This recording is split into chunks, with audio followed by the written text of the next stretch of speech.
A little too big. Okay.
Yo, good afternoon to your instance. How are you doing? Okay, I think I'm all set. Think I'm all set. Sounds about right. Got my coffee, got my water. Already burning, so that's great.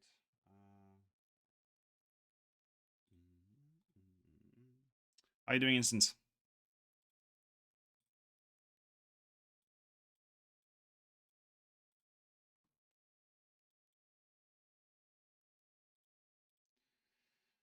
Well, let's get into it, shall we? I'm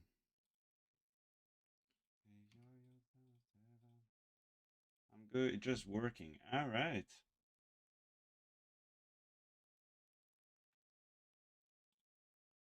Yo, King Vest, what's up? Cup Hulo, I don't want to start anything, but is there a chance we will see you working again? No, you. First of all, this is not a bad question to ask. You could not possibly offend me with a question like that. Um, Hux, thank you for the follow. Long story short, I don't think it's only in my hands, right? Would I like that? Yeah, sure, absolutely. Do I think it's gonna happen on short term? Probably not. Could it happen in a further future? Hopefully, but I don't feel like I can give you an answer like, oh yeah, it's gonna happen. Don't worry about it. I don't think this would be.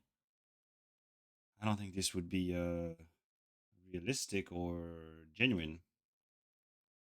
You know what I mean? But I hope so.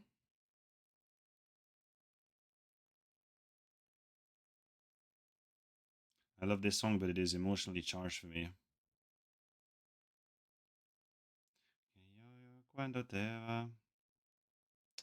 All right, let me get settled. But no, you can possibly offend me with a question like that. I promise you. Don't worry about it. And I'm okay with answering that. No problem.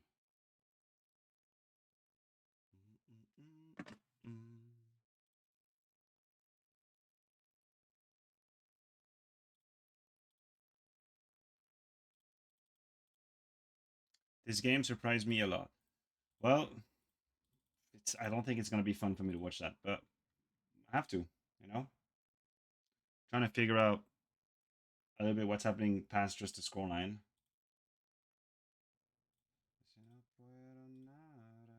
All right, let's have a look. The lawyer is not coming back on this one. I mean, I don't think I could really have a. decent defense, but we'll have a look. We'll have a look. We'll try and figure out. You let me know if there's anything to change on the stream. I don't know, image, sound, whatever. I trust you guys.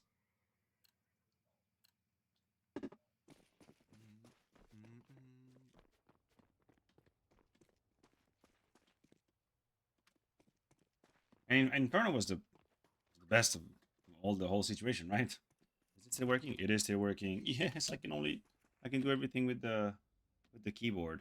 Oh yeah. Oh, this is extremely valuable. Flipper, thank you very much for the follow. I appreciate you. Flipper 3K. This was important for Monacy to quickly peek mid. What? XFN.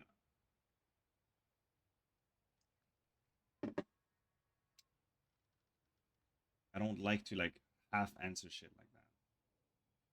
Let's say that things have been, in my opinion, exaggerated to an extent, but there was enough truth to it for me to take a step back and rethink my behavior.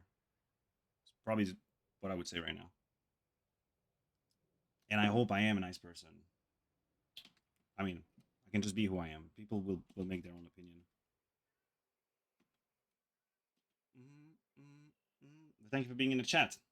How you doing, Flipper? Also, so this is an incredibly B-centric pistol defense with Mezzi already flash in hand. This is as good as it gets with Zaibu already pushing down mid. I mean, okay, so a mistake that you can never do if you're in Zaibu's position right now is to push too early and die. Because if you do, you're basically offering Falcons the way back to A, whereas you actually want them to go B. So Zaibu has to be super careful, not push too early, but you can see Falcon's already fully committed. Yeah, okay. There was... Things could not have been better for Vitality. They had triple B set up from the get-go. They had deep info. Well, XFN, again, I'm being a little bit careful about like giving out half answers and shit like that. And I'm very careful about blanket statements. So yes, the idea that someone can make mistakes and then learn from it, sure, absolutely, I agree with you. I just don't want to use it as like this blanket statement of nothing is important, it's all good. Like, this was never my perspective on it. So it's what's always been complicated is find the in between where you say, well, you know what, I think I definitely fucked up here. I'm not okay with this. That nuance is completely lost. So it's very complicated for me to position myself now. I've been trying to think about how I could do that. It's really not an easy line to walk. But I definitely do not think that it's nothing and everything was wrong and people should just forget. And I'm definitely not in this mindset. I've never been in this mindset. No, you don't interrupt, bro. This is a stream. Like, if I didn't want to answer, first of all, if I didn't want to answer, I would tell you. And if I didn't want people to talk to me, I wouldn't stream. So no, you're fine. Really, you're fine.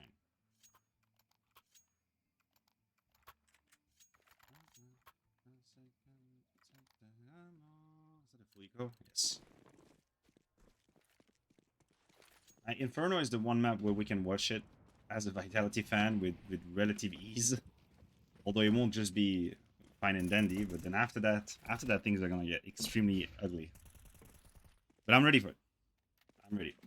It's already steaming hot in my room. It's perfect. Can they remove Inferno? Because I'm tired of Jame time. They really have closed off the map. And this is hard because I love Inferno. Are you playing some CS this day? Sometimes I do. I just don't stream much of it if I play with some friends. And when I do stream, it's mostly what's happening now. Because I've just realized that some people really genuinely like it. I've been surprised with the audience and the reception of like these reviews.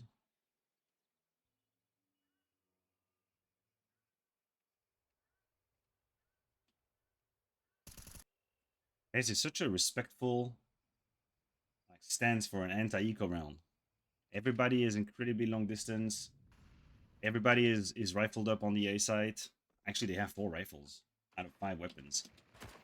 So it's good for them that Flames is actually racking up some of that MP9 money. You definitely want that. But it was super diligent. I don't know that they are aware of Tessus. Okay, now they do. Now they do. Now someone on AIM must have said, "Hey guys, by the way, long was open," so you know. I should get a free kill. There you go. And we move on.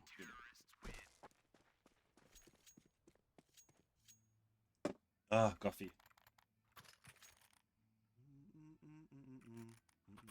Right, putting down my phone. I'm here. I'm focused. First gun round. Oh my god, this demo, this Inferno demo is so fragmented. There were so many crashes.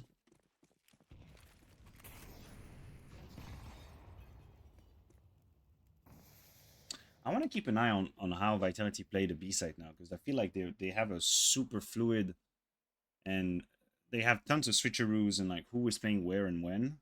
Now this is actually Mezzi and Flames only, starting on the B side with a semi-aggressive banana take. I think they will do another wave after the smoke to push Nico away. Oh, okay, well that will help. Okay, what? How can you get double kill like that? Was nobody anti-flash? So Robs get boosted. He's not anti-flash. Zaiwu is anti-flash. Oh, so I need to rewatch it again. So Robs actually is anti-flash. No, he's not, and he eats the flash completely. Boom, perfect flash. Zaiwu is anti-flash. He avoids them. Shit, it's fast. I mean, I need to be on Tessa's POV just to see how that went down. This was hella fast. When you have a double setup like that in short, you're supposed to be relatively well equipped to deal with mid take. Oh yes. Do you see how Tessus's job is genuinely just to kill that corner? You know? Like you just follow Tessus's crosser placement when he peeks. And you will see that this man was on a mission. He did not check anything else. Look his crosser placement. Tessus never worried about this. Never worried about this. Never worried about this.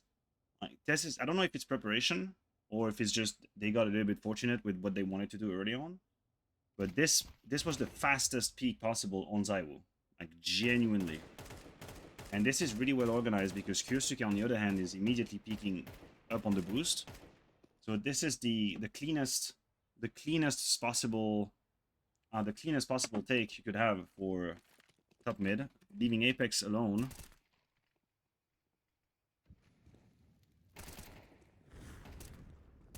Wow. Oh, this is incredible work from Apex though to be able to get two. Can you watch how? Hi, Heidi. Yes, I can, of course. I imagine Kyo is doing the exact opposite as Tessus, which is probably a straight crosser placement up there. We can watch that. Let's see. Here comes the flash. Bam. So Kyosuke actually cleared the first angle. Oh, so that was different. Oh my god. He actually... How fast is the guy? He actually alibi checked and then went down. What the f... I didn't even realize that happened. Let's watch it at real speed.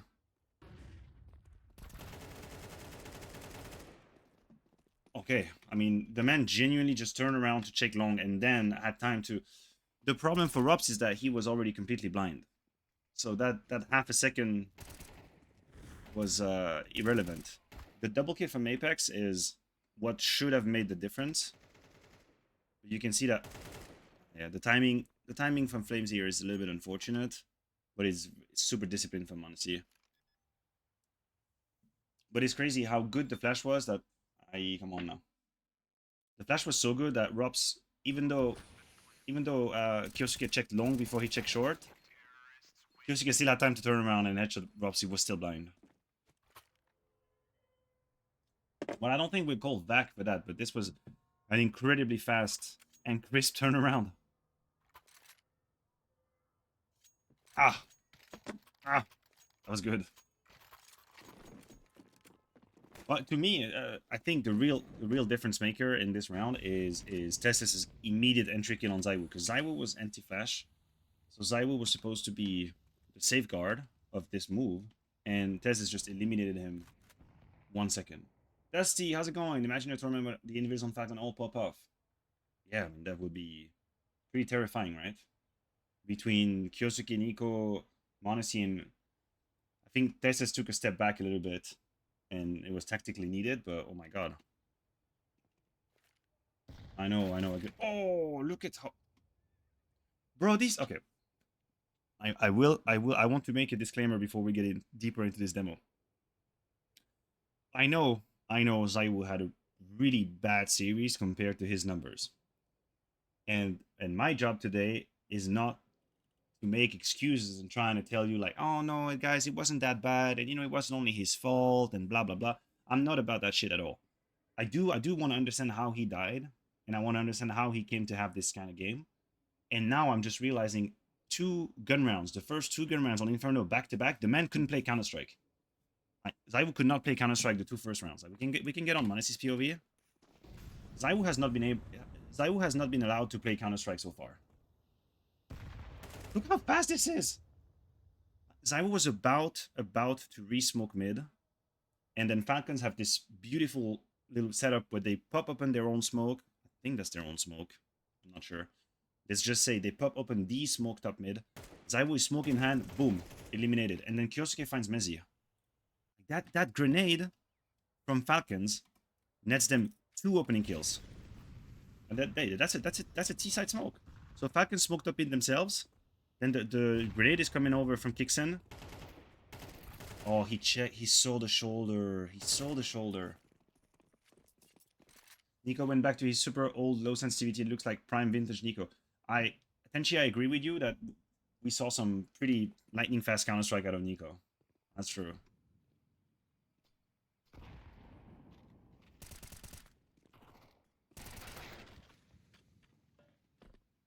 I mean,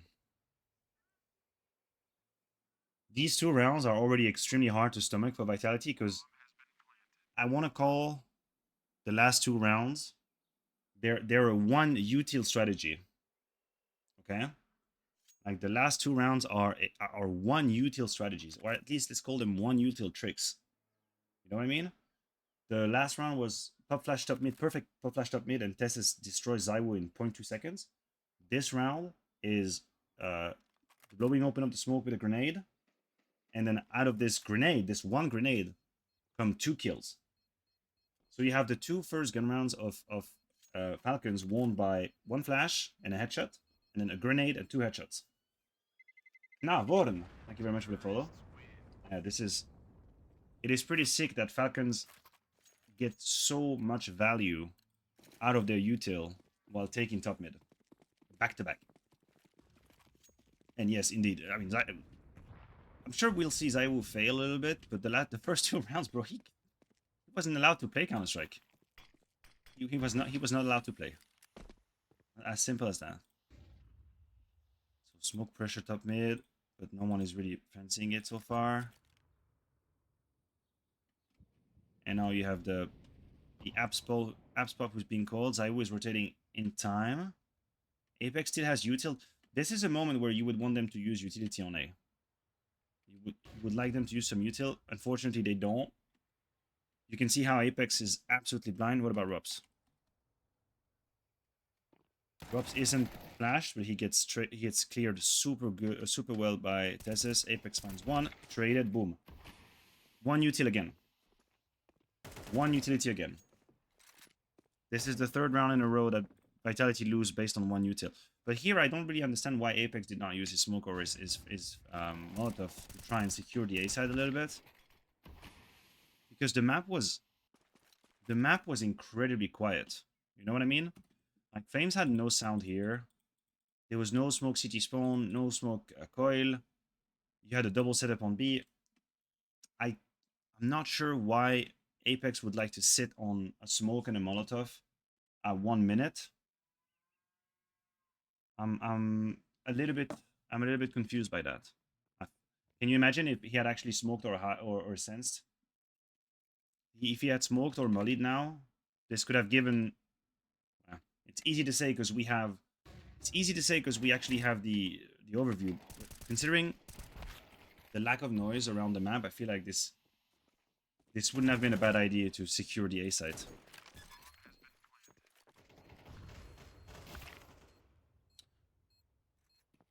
Yeah. Well, Tenchi, I think the question is not do you use a lot of utility? I think the question is how good is the utility? And the timing of it, right? Like the few utils we've highlighted from Falcons have been supremely impactful. Like, supremely impactful.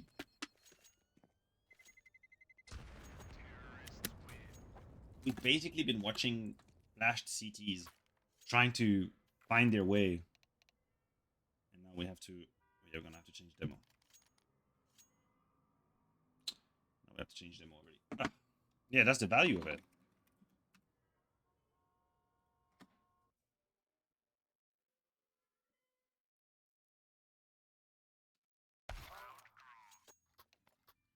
Funny to see people cherry picking Zaiwu games to fit their negative narrative. Of course, it's been in a slump the last few events, but putting up 129 event is still insane.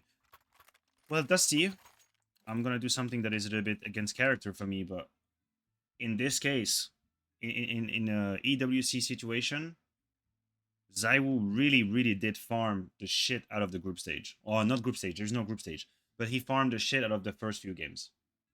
You know, he farmed the shit out of the first two games. I think he had like 168 or 169 rating after the first two games. So if you just consider the last two games that he's lost, then his output is definitely way below what we're used to. Like you have to be able to disentangle the rating just a little bit to see what performance was being put together, you know? Like, really didn't do much.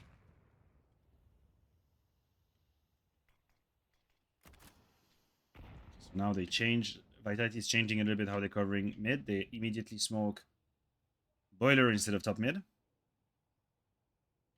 That's when you know Zaiwu is the GOAT. Spirit lose first round against a dead team and no one talks shit about Donk. Look, it's always going to be the same, guys. The respective fan bases will always attack their rivals. And then, you know, the Zaiwu fan base is going to go after Donk when they lose. And the Zaiwu detractor is going to come after him when they lose. I think it's part of the game. It's fine.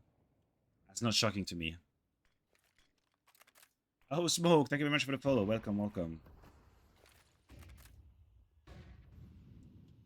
So now it's A pressure from Falcons with Smoke long. Apex is here, so Vitality have the defense they need. Flames was pushed back by Nico, but he's not calling Apex quite yet. So the setup is good from Vitality. The setup is excellent. Now Mezzi and Apex need to be able to collaborate. Oh, that's sad. So this is a little bit unfortunate because the setup was really good. You have the double long setup, and you can see Falcons is gearing up to send the lion's share of the attack long. Apex gets flashed, but when he comes back, he's got an opportunity. He's got Monacy dead to right. And then he fumbles the spray. He fumbles the spray. We'll go and see how Zaiwu died. This is really well played from Nico. So here, one problem is obviously Apex fumbles the spray against Monacy. He had a free kill. Then how did Zaiwu die? Let's see.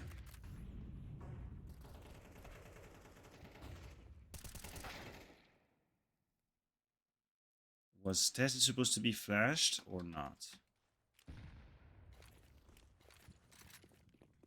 Yeah, he was moving a bit. He just fumbled it. So Tessie is coming short. Oh my god, the timing to avoid the flash was perfect. And then, oh, did he hear the flash fly, or was it just a goaded instinct? Oh, he heard it. He heard the bounce of the flash against the door here, which is a very common flash. So Rob's flash is like this: up, bounce. That's a pretty common flash. You're in pits, you flash against the door, it bounces for lane here.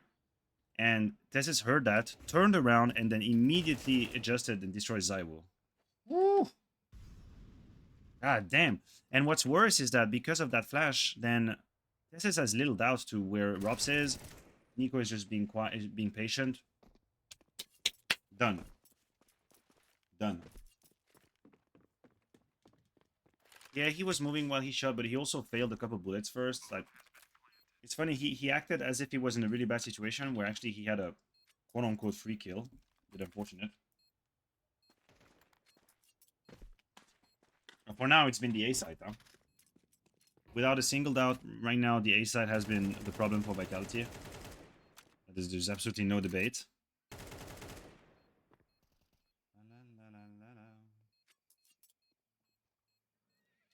There is no debate. Well, yeah, team stress management. I mean, it's the reaction from Tessis to hear the flash, turn around, have the right adjustment onto Zaiwu, and then because he kills Zaiwu and he knows where the flash is coming from, he can just tell Nico, "There's one more pit." Plus, also, let's be real, they know Robs is alive. At this level, they keep up with the names. Like they keep up with notifications and name tags and all. So Robs was basically dead, or at least he was known.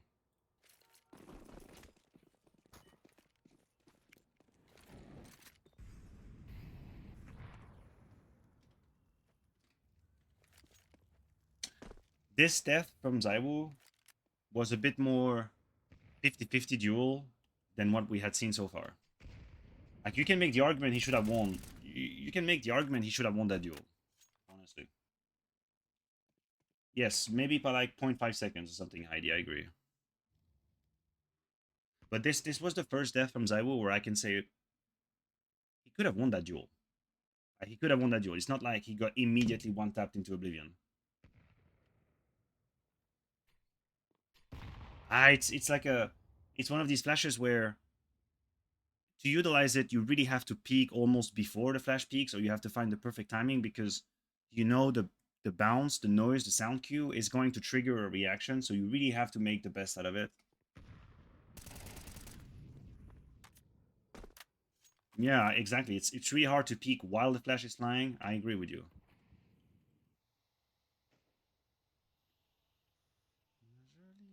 Majorly. I like this from Vitality. This is a different flavor. You start with Robs getting an opening kill in apps. You boost him lane. Whoa, whoa, whoa, whoa, whoa, whoa, whoa, whoa. What have I missed? What have I missed? Why is Nico CT spawn and Apex dead? I missed something.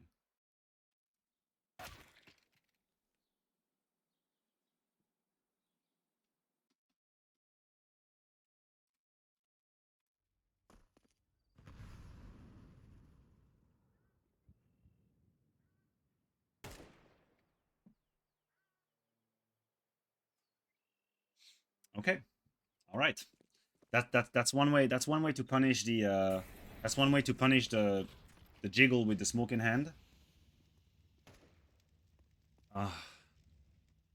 That's Mr. Fado. Thank you very much for the follow. And the problem is now, Nico has such a great move. This is such a good move from Nico. This is such a good move from Nico here. Because he knows he's cleared Apex on the right side. There's very little chance both of them are just equally on the right side. So he crosses here and then he can hear. I don't know if he heard Mezzi or if he just had the right read. And now it's Flames is. I think they must know about Flames. Yeah, they know the name tag. They know Flames can be here. This was funny, but Rians. I'm not sure how to pronounce the nickname. Thank you for the follow. He smoked himself triple two. Oh, so there we go. Yeah. I mean, if look, there is very little doubt that Flames is actually here. And now Zai will get spotted. Monesi can shoot him before he shoots him. So that duel is also absolutely cursed. And the CT side sucks right now for Vitality. Genuinely. This was the first 5v4 that Vitality could establish, and then Apex gets one-tapped while he is jiggle peeking with the smoke. This was the first like power play they could have set up this whole time. Leon Tessa's boost. They really like this lane boost.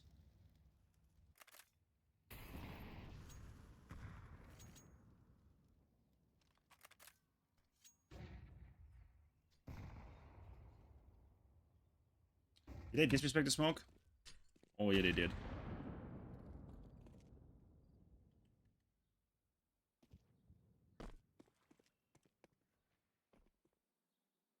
So now this is your pure textbook B pop or B exec.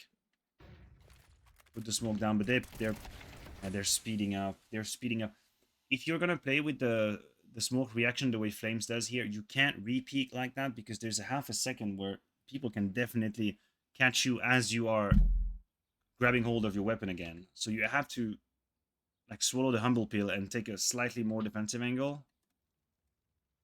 And but that entry puts Apex in such a shitty situation. He gets one, he can survive. It's already good job from him. But now you have a full 4v4 activated. And see how late the rotation is?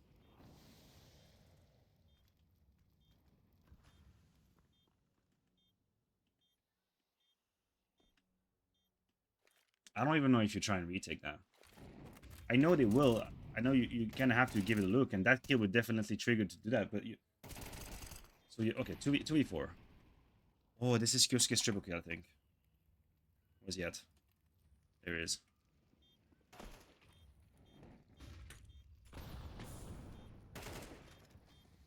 I love it from Kyosuke. I absolutely love it. This is everything you need to know about touches where you're not in a winning position, right? Guys, we've already talked about this a lot on the stream, but this is another great example. When you find yourself in a 2v4, a 1v3, let's say a 3v5, whatever, when you find yourself in a clutch situation where the numbers are against you, which now is the case for Kyosuke and Manasi, you have to take risks and you have to force duels and you have to catch, if anything, and if possible, you have to catch your opponent while they are moving, while they are reclaiming the space. These are going to be your best opportunities to find like compensation kills. If you play your 2v4 hiding triple and dark in crossfire, I guarantee you're going to be swarmed. You're going to be swarmed. You're going to let the CTs come close to you. They will be in a trade position, and you will most likely lose the clutch. What you want to be doing is exactly what Kyosuke is doing here. Is look, you can see how he's really trying to catch people as they are moving. Like he left his position, and he got himself stuck in the fight. So he goes and he grabs Mezi as Mezi is moving. Same here for Zaiwu. He spots the gun. He goes to Zaiwu. He's always in movement. This is the perfect example of moves that are necessary if you want to win 2v3s, 2v4s. I couldn't find a better example. Wonderix, thank you for the follow. Do you think Vitality relied too much on Zaiwu to play well? I mean, look, bottom line, probably yes, but I feel like this is a byproduct of having superstars like Zaiwu or Donk, or I guess they are the best examples. Simple at the time, right? I think the byproduct is you are going to overly rely on them. Yes, I also do agree that the spacing between the players wasn't exactly great, but this is why Kyosuke's move is so strong, right? Because he can abuse these little mistakes. He can abuse these little timings because he's being proactive.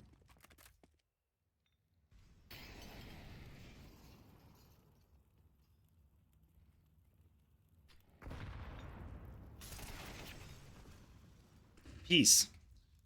This is the second time Nico absolutely destroys Apex Banana.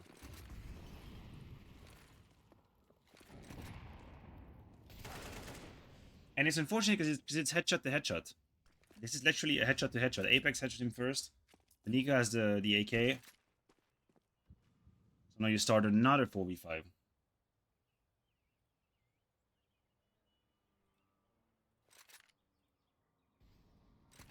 And I like what Vitality is doing. You're not gonna start play 2-2 and hope that everything goes fine. They genuinely go for the quote unquote passive A stack, and there's a chance they win this. And you can see that Falcons are genuinely going towards the A site, so they're gonna end up in the danger zone. That grenade pop is fantastic here, and it's just a trade game. Now, had Falcons been really on top of everything, they would have realized that they killed Flames and they killed Apex, so most likely both of the both of the remaining players are A players. But this kill from Robs is all they needed. You could have made the argument that Falcons could have run back to B. Oh my god, Nico is so fast. What really made the difference here is the trade game from Vitality. They always had somebody ready to take another fight. Somebody make sure that they would compensate if someone's dying. For once, they actually literally synergized. Outgunned by the AK, absolutely, yes.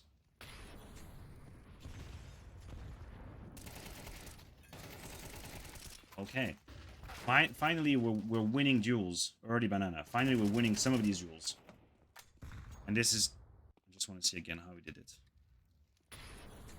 Gets closer. He avoids the nade damage. It's very good movement by Flames, by the way. You could see how he dealt with Molotov, double nade, by moving accurately. Mezzi flashed kicks in completely. That was a great sequence from Flames. Now...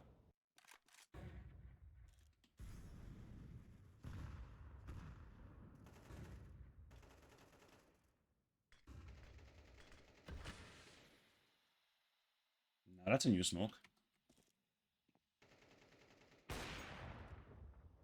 That's a miss. That's a miss. That's a miss. That's a proper miss. I don't have anything to say else than that. The placement is correct. Thank God for Rob's here and his proactivity to peek short, but that's just a qualified miss. That's it. There's not much to say about it.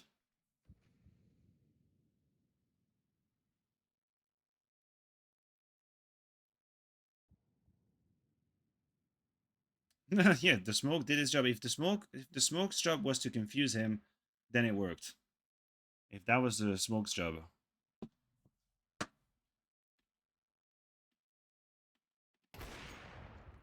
Finally hit, and now I imagine Robs can just finish the round. There we go.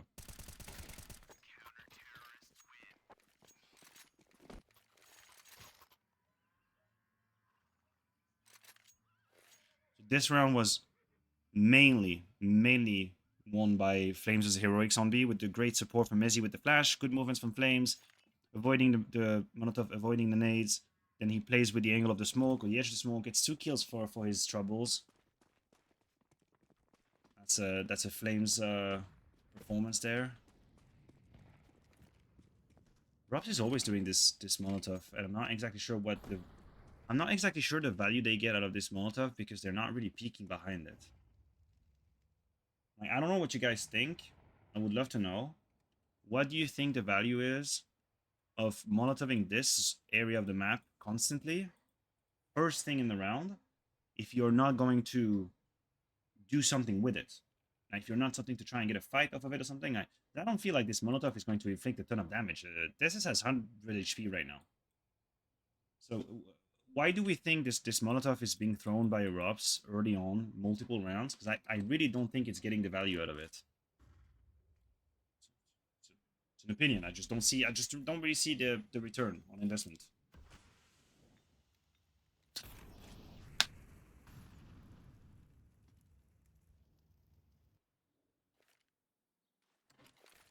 This time Flames is not about to toy around. It makes the T's think a 3B start. Okay. Okay. I can understand that. Do you still think it's getting the value out of it? Oh my god, Flames is in a world of trouble. Here comes the B exec. He's alone. He smokes. Okay, so he smokes just to try and bait them into thinking he's triple. Apex get a kill through the smoke. That always helps. I think Messi gets another one. There you go. So these are 2 kills through smokes now. Does the Molo get to stairs in second minute? Yeah, the Molotov lands here. But he throws it at the beginning of the round. Like, I've seen him doing multiple times, so I don't exactly know. And they don't really do anything with it either. I haven't really seen him go up the... So I don't know if he wants to get him accustomed to it, and eventually he's going to put down the Molotov, and he's going to go up to... He's going to go up the boiler stairs. But it is very early. They know.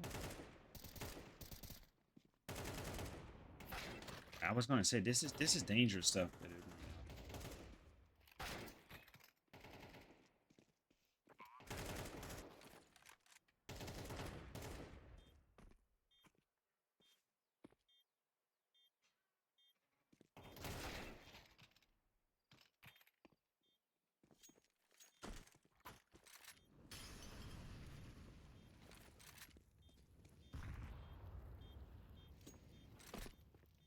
I'll rewind. There's something bothering me about this whole situation. I know, I know. Okay, there's something that's bothering me about this whole situation.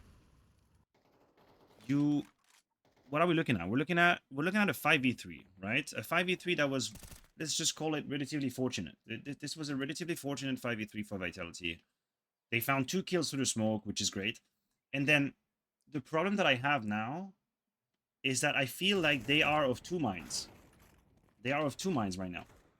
You have it feels from the outside that you have one group of people who are seriously thinking about retaking site, even ahead of the bomb plant, and this is Flames and Apex.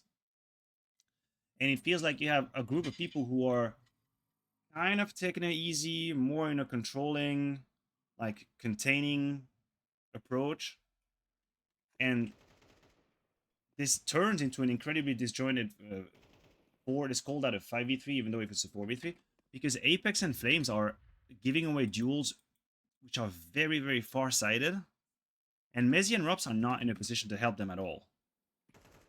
So if you ask me, while this smoke is here, while the smoke is CT spawn, I think Apex and Flames should have just completely played safe. Completely played safe. You have no reason to allow these duels to go down while your teammates are still smoke CT spawn. You have no reason for that. You are allowing the T's to find compensation kills when you were in an incredibly favorable situation.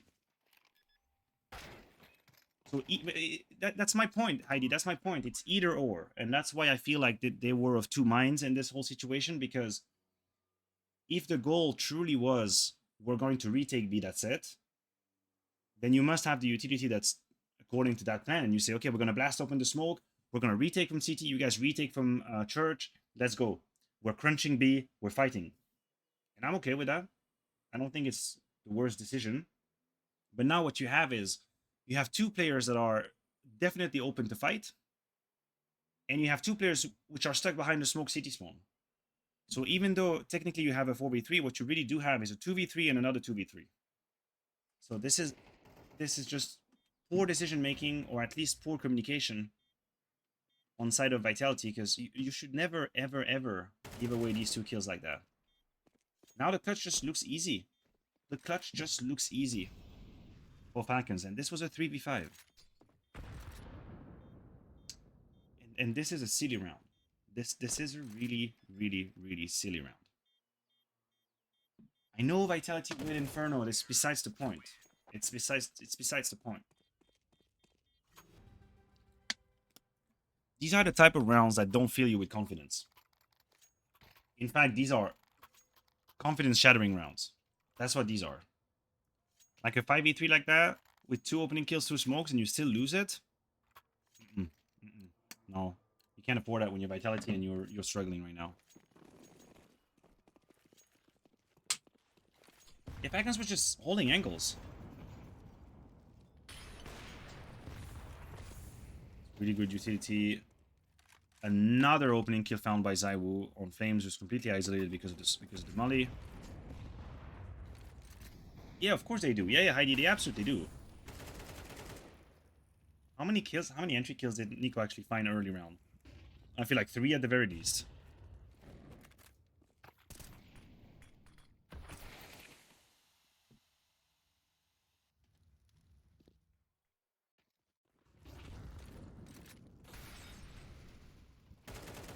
Apex peaks before the smoke. Nico is waiting exactly for that. To be fair, Nico might just have a 9-7 scoreline, but his impact in the T side has been genuinely massive. I mean, the amount of time he found entries or double entries on B And now the round is technically lost. Unless someone massively messes up, the round is lost.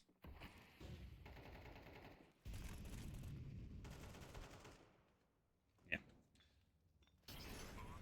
The round is lost. So honestly, if we're just like doing a little Zaiwu aparte, as far as I'm concerned, Zaiwu had two gross misses this round. This game so far. He had the 1v1 M4 against Tessis on lane, which was or seemed like a 50-50 duel, and he lost it. And then he had the jiggle peek top mid with the AWP, in which he missed what looked like a relatively easy shot. So he had two major fumbles, and I want to be careful with the term. He had two fumbles. The rest he couldn't do much. He got deleted twice in the first two A attacks. Then Falcons mainly played B, and he was never in a position to be impactful in the retake, which in and of itself is an issue, I guess. But talk about a T side.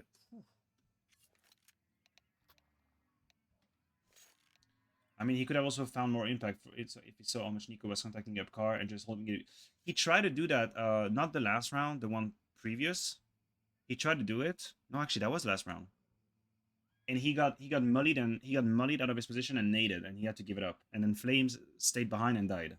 He was top car. But the protocols from Falcons were pretty good on the T side too. Like the way they were dezoning top banana. It's not that he could do whatever he wanted. Because he did try.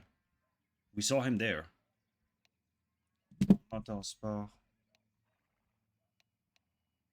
Mi amor.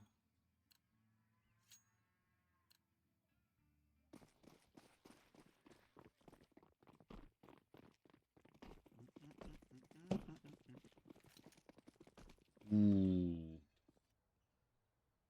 Well, you can see Vitality is considering the option at least. Oh, never mind. You could do the Furious Smoke and deny the Molotov, but I guess it's very committed. Yeah, then it is very committed. Yes.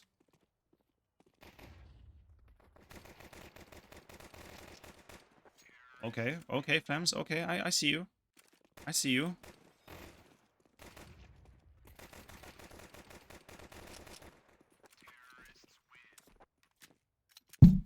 Oh, sorry, guys.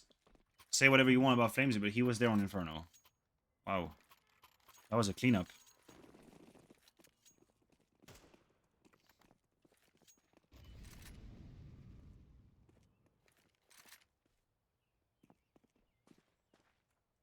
Ooh, talk about a one-sided force buy from Falcons. Look at this. Look at this four-man lane on B. What is a full purchase, huh? They put everything they had in this round. Decent grenade. Not a tremendous amount of damage though.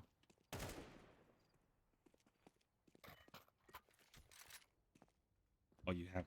This is where you truly have to use util if you want to de-zone this area. Otherwise, you are going to get massacred. Now they're burning. They're forced to use, and now they go to the fight.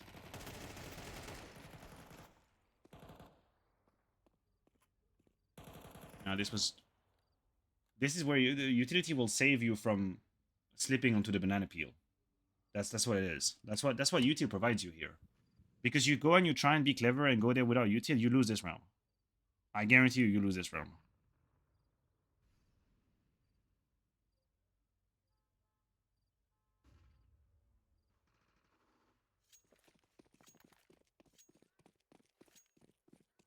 When does Valve add a banana peel?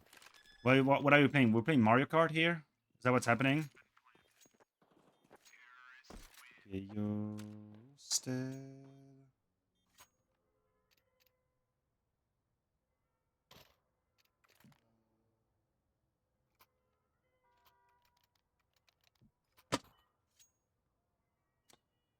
Ah, tech pulls, we love them.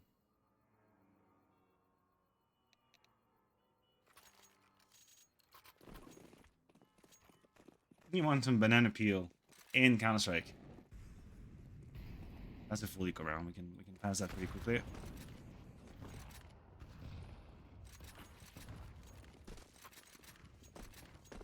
Whoa.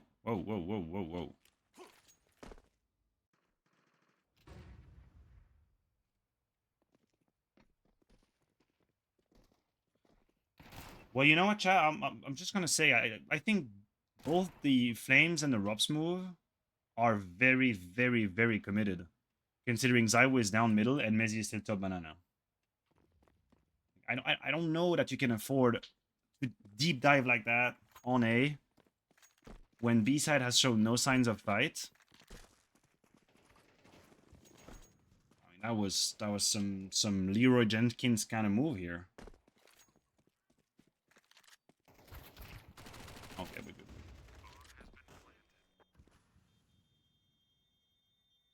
Yeah, I'm not exactly sure what justified such an aggressive YOLO move when B had been fully silent. You are taking the risk of have to change PC. We will change PC second time crashed. Nice. But this is where we can actually skip the line. You know that, kitty. 7-minute demo. What am I watching? Why is he crashing all the time?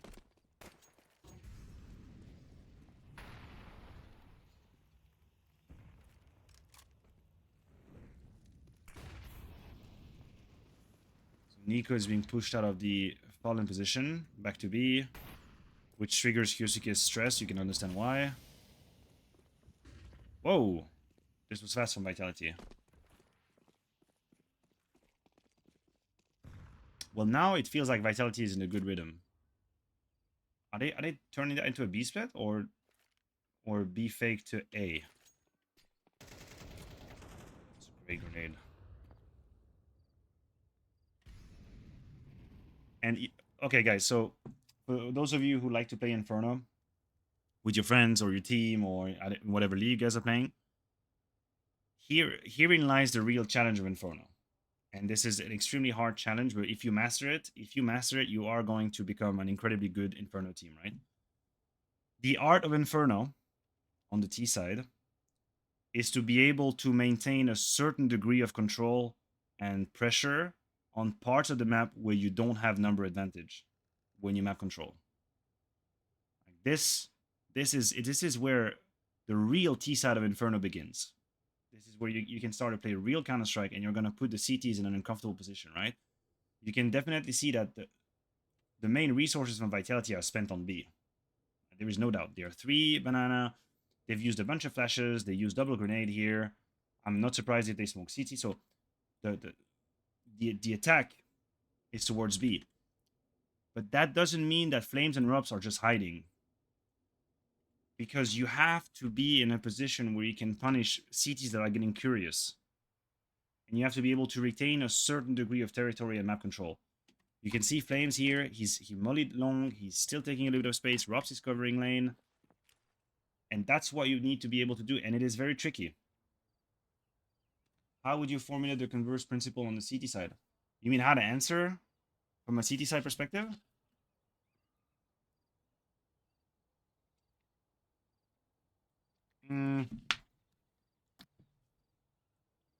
No, I don't think it's about just skill. I think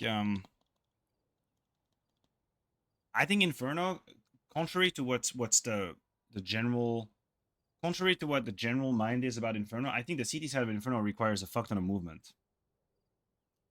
Like once you are past your first wave of utility in a defense, you have to have movement. You have to have movement. Like you're not gonna get away with just holding a position 1-1-1-1. Like you need movement. You can retake apps, you can retake lane, you can double up long. One of the answers is also the A player should never let go of mid against the lurks. Yes, if you on the CT side of Inferno, if you analyze and you realize that the main part of the attack is on B, then you need to be able to maintain a certain degree of information on A without using all your util. Like part of the challenge on the CT side is to be able to correctly assess how you have to use your utility based on the information of your teammates around the map. Like I'm gonna give you an example. Okay, let's and then I'll get back into the round. We are digressing a little bit here. Imagine you guys are playing Inferno, right? You're playing 2-3. You're playing a normal setup, 3 on A, 2 on B. And then at the very beginning of the round, your B defense tells you, oh my god, triple grenade fallen. Because that happens. Some teas do that. Some teas open up with triple grenade here, Molotov there. They tell you this. I guarantee you in Face It, I will still see people do Molotov smoke, Molotov smoke. And I'm like, bro, like, what are we doing? Like, what is your Molotov smoke accomplishing right now? We know they started triple banana. There's no doubt. We heard triple grenade here. Why are we using everything we've got on A right now? That's part of the like underrated skill on the CT side is to be able to correctly assess like, okay, now is when I can have an off angle. Now is when I need to go for information. And now is when I need to close around. Like these are, and I'm being a little bit oversimplifying here, but still, these are the different modes you need to be able to have. Now you can see that what Falcons failed to do in this one situation is have an earlier source of information on A. Exactly, that's what I mean, Heidi. Right? That's it, and that's the your example is the opposite, the inverse opposite, the polar opposite of what I've just described. If you are playing on A and your guys on B tell you, guys, there's no one banana. I hear nothing. There's nothing. We have deep information. Now is when you can start using your utility because by elimination, they're very likely about to pop apps. That's yeah. You have to be able to process and integrate information from the defense all around the map to decide, you know, what's the most likely course of action. Here, unfortunately for Falcons, that's a good kid from Honesty, but they still failed to retain an early info, and as a result, now Tessus is alone. Tessus is alone. There's no help. He can win the round, but he's alone. And he's dead. There you go. Boom. Round over. Manu, thank you very much for the follow. Now the round is over. And this is mainly because they did not have an information early enough. Let's call it this way. T'inquiète, t'es la plus belle, ouais, la plus belle de mon tel. Tire les ficelles.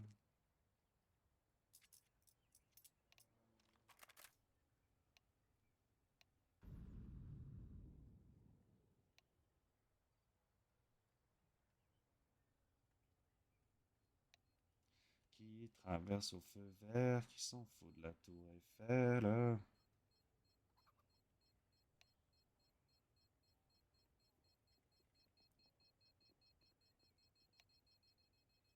Tu es pas parti de la Cora.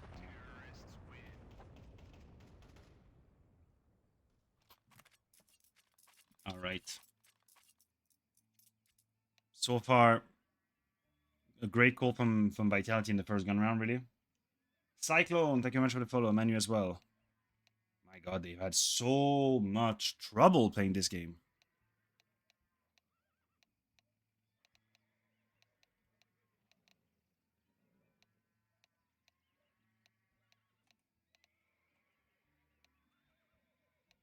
I have to load the rest of the demo. There you go. Part 4. We'll make it, guys. We'll make it. We'll get to the end of Inferno eventually. Ça ne lâche pas d'une semelle.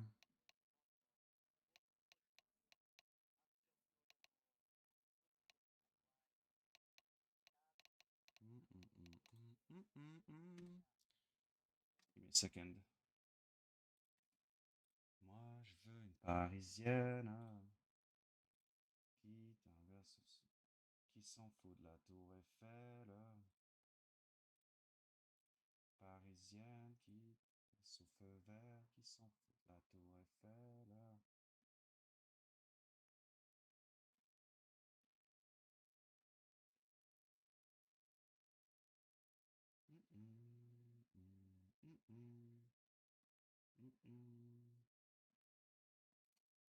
Alrighty, I am back.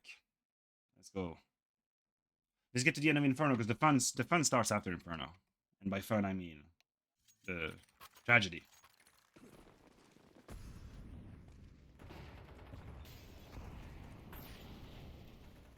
Ooh.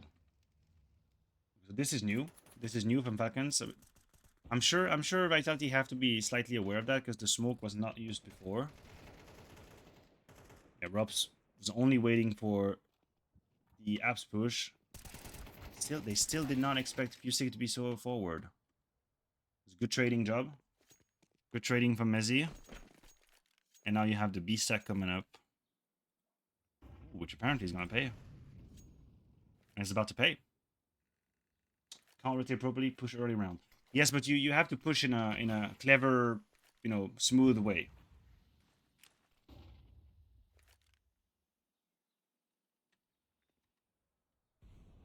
Oh my god, they're about to go into their death. Finally, a meaningful opening kill from Zaiwu. Oof. Could have gone wrong.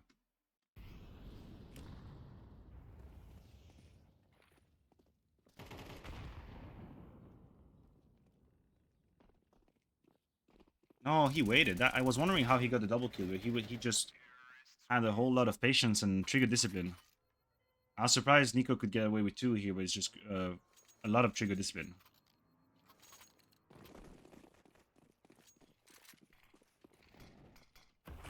No, now you have the adjustment from Falcons coming in is trying to take banana control. They hadn't really done that before. And now, oh, the double nade. I don't even know how Zaiwu survives. Usually you can definitely die with that double nade. Zaiwu can't play right now. There we go. So it was a great timing, slightly delayed timing, nuking with the grenades. This is good work from Falcons.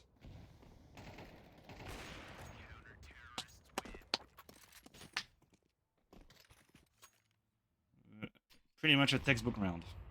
Pretty much a textbook round. The foresight to not get tunnel visioned into the jiggle peak. Guten Tag, Martinez, wie geht's dir?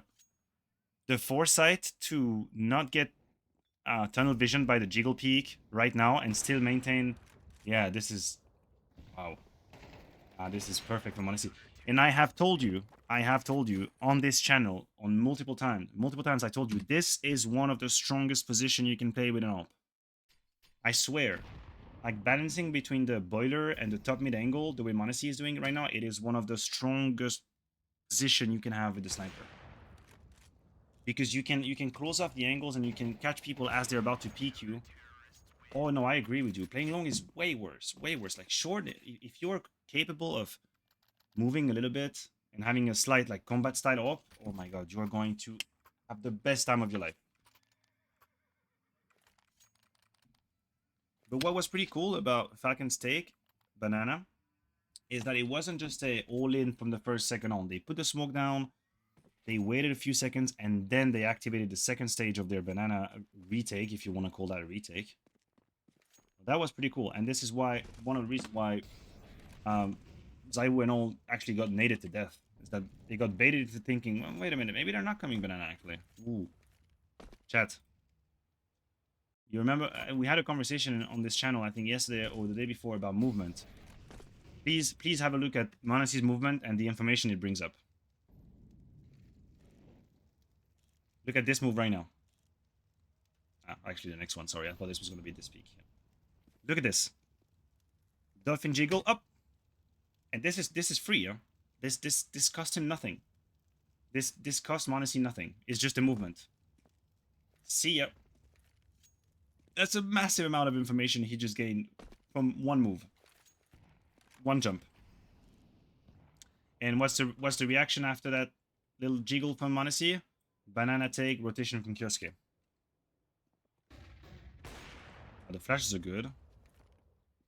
And Vitality's timing was fast enough that the rotation would not be in place yet. Oh my god, we were very close to a triple kill from Monesi here. Ugh. Excellent teamwork from Vitality. The Molotov pushes Tez away, makes sure Robs can actually come out of apps without fighting someone who's looking at him. Now this 2v3 is very winnable. Like, the A side 2v3 is absolutely winnable.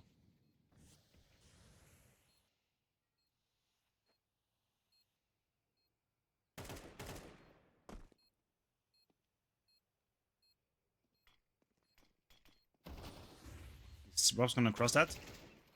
Oh, what? Oh, was it lucky or it was just a nice double kill? Because Messi's double is what puts the clutch to bed.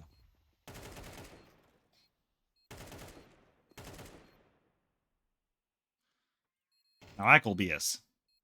Now I call BS. Now I call BS. I don't believe 1 second he wanted to get a double kill there. He spots one. He starts shooting. And then Nico gets... Well, he after this last bullet, he realized there's another one behind, but Nico has basically zero chance to do anything. Huh. Okay, now I feel a bit for Nico. Just the lineup, there's nothing he could have done. Nothing.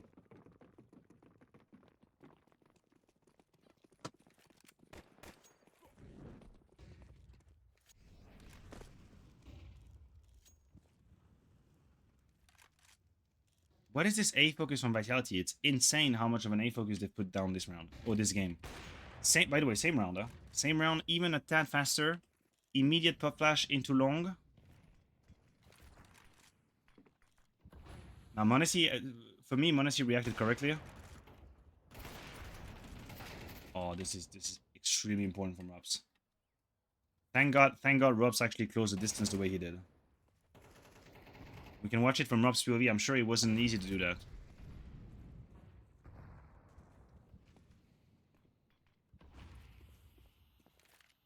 So he muddy spit and he crosses immediately. Look at this. And he goes for Monesi. No doubt. No doubt.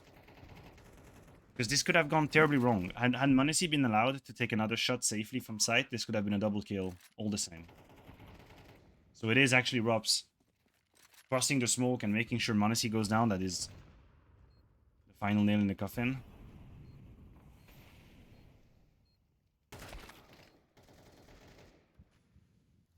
Damn, Nico.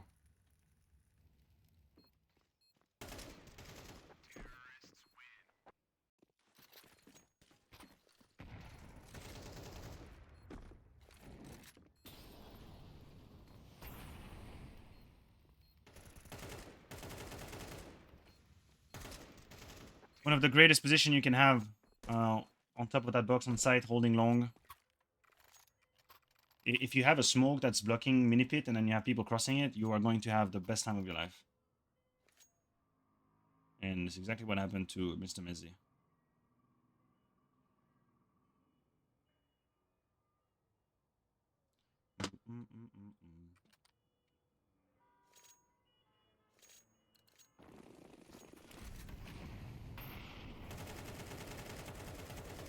Hey! Zaiwu entry.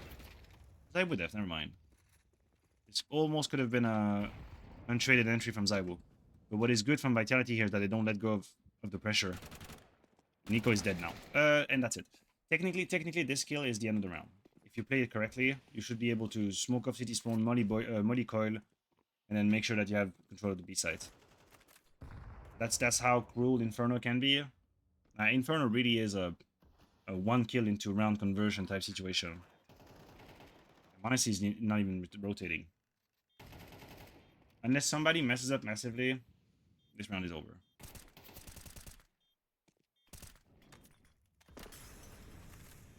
I still didn't think Messi would be one of the greatest team of all time.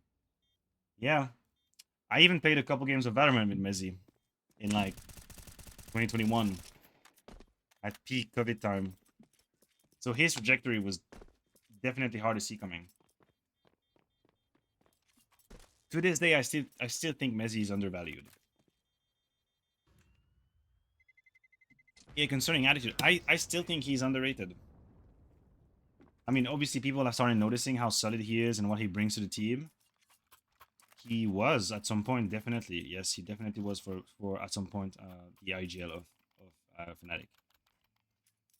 I still think to this day he's slightly underappreciated in Vitality, just by virtue of who he's playing with.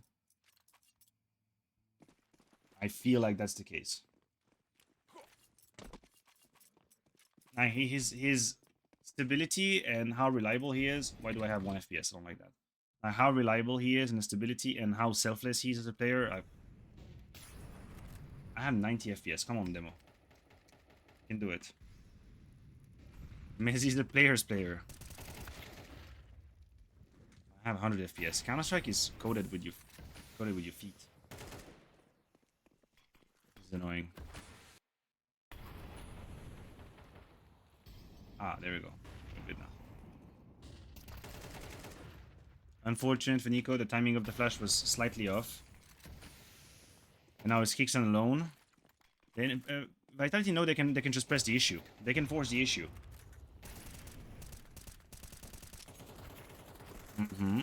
Bomb side has fallen, and this is how simple Counter-Strike can be sometimes. At the same time, as we were talking about, Robs is taking a timing top mid. He could even technically call them back. I don't know why they would second guess their original idea. He could have technically called them back to A, but as opposed, he's just gonna be a very, very safe end of the round policy. Here he comes. Ah, Zaibu still is going back to A. Okay. I swear to God, I was looking at the minimap thinking, huh. Yeah, this could have gone. I remember this clutch could have gone fantastically wrong. Because now Flames is committed to B, but both the cities have realized it's an A plant. And now Flames needs to find a way to have impact without dying. So now he's lost his impact in the round, putting Zaiwu in a situation where he needs to survive. He needs to survive. Zaiwu cannot possibly die. He cannot even take a duel right now. Yes, I agree with you. I think as soon as Zaiwu decided to go A, I think Robs should have closed the round more than actually go for the active flank.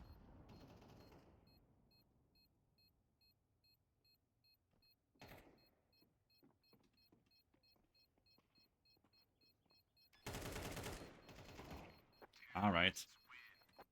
Well, the CT side was definitely a little bit iffy with one clown round.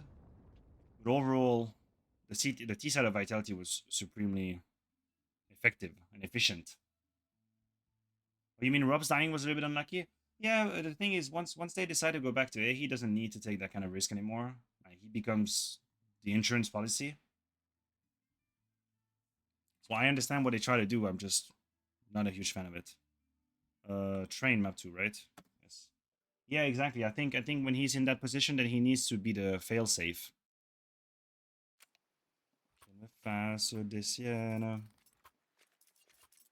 So now, Vitality fans, it's about to get ugly. It's about to get ugly. It's about to get real bad. I need to hydrate for it. Let's see. Let's have it.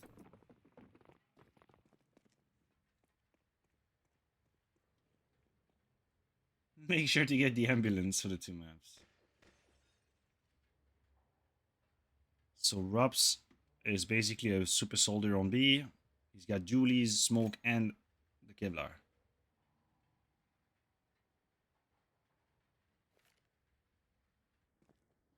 Ooh.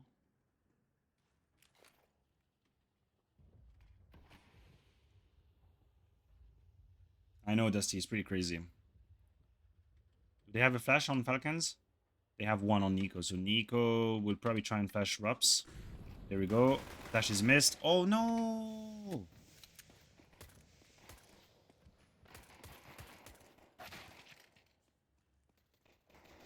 I'm trying to figure out, because Rups was in the perfect position. He even avoided the flash. He's mid transition. Okay, he gets immediately headshotted by Tezes. It's pretty sick for Tezes to win that duel. It is pretty sick for Tezes to win that duel.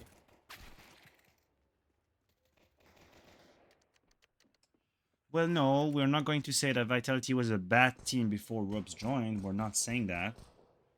But we cannot deny Robs' impact in the trophies that have been won. Like he wasn't the only reason why. He very clearly was something that pushed them over the edge of genuinely racking up trophies. You can't deny that. It's undeniable.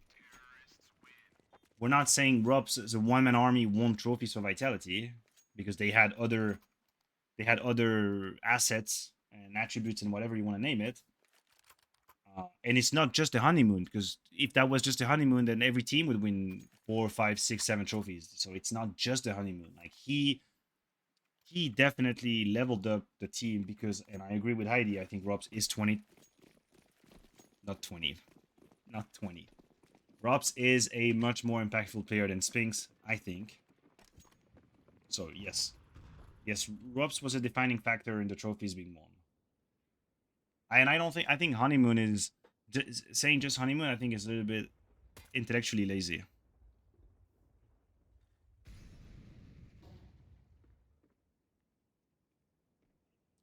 Ajay Betty's Kinshasa. That's a freak around. I don't want to know. Okay, we can watch Nico's ace. Get those ace. Get those ace. Get this ace, I mean. Okay, first gun around, CT side. Zaibu flashes behind red so that flames can cross.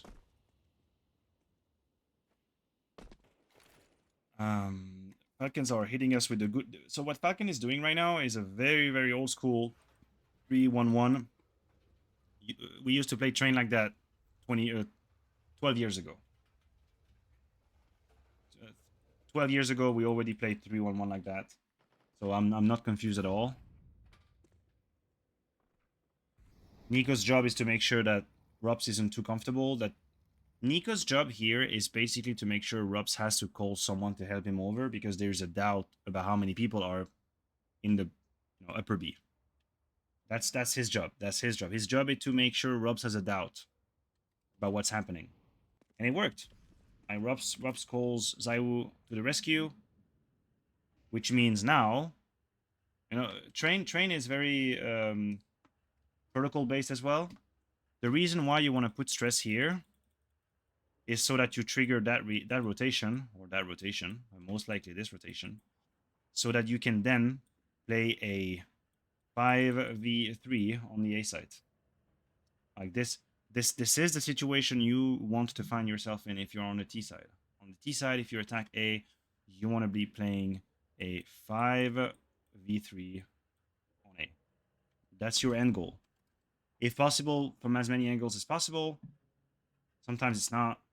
But here the job is done for Falcons in terms of creating the map control. Now, 1-for-1 trade is definitely not the best on account of vitality. I guess you can also only do that if you know they have no AWP. Well, even if they have an AWP, back in the days, you would smoke right side, molly left side, you would deny the IV vision, you would get close and then flash yourself out. You could still do it. Dread, welcome for the welcome and thank you for the follow. I need to take a nap. How's Nico finding that kill?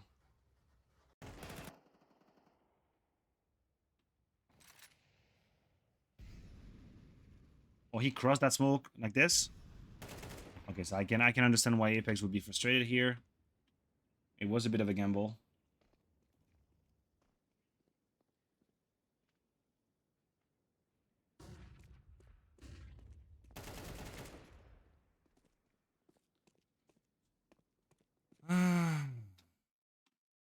This one feels a little earlier on for Zaiwu. Yo, Chama, what's up?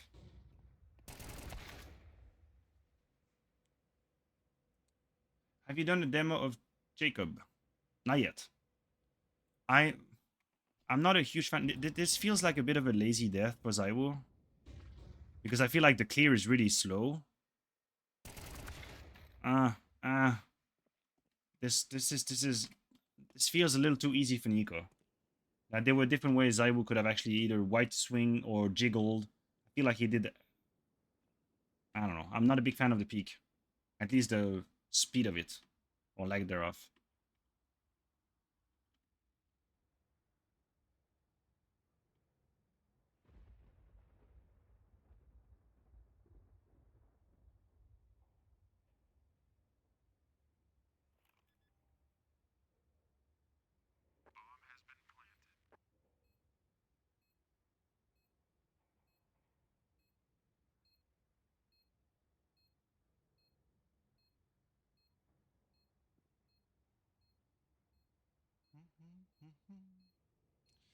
Kiss me up before you go.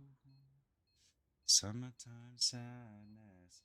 Opinion on rating 3.0. I have not. I haven't deep dived into it.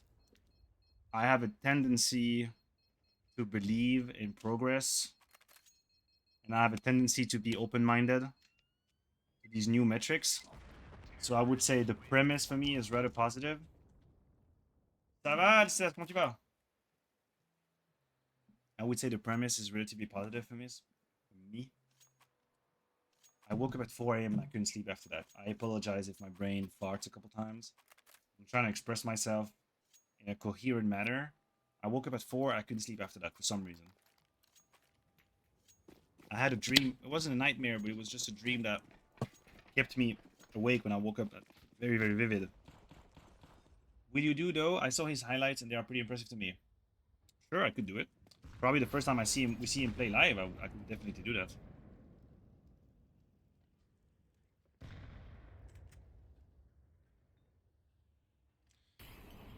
So, change of pace for Vitality, a bit more proactive.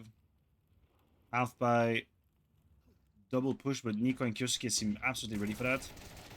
Ah, this is well played. It's simple, but well played.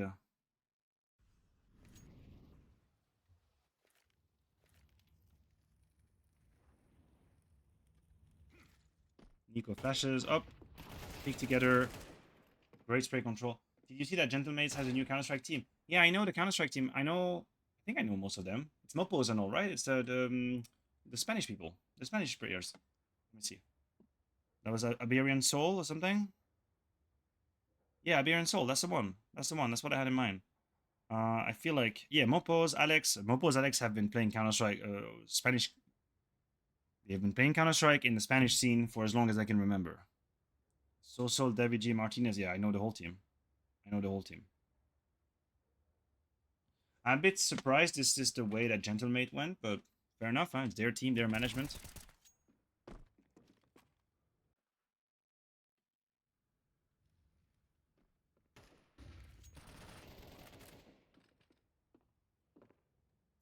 Honestly, heard Robs. He heard him step. Catches him. Nitrogic, thank you very much for the follow. Welcome.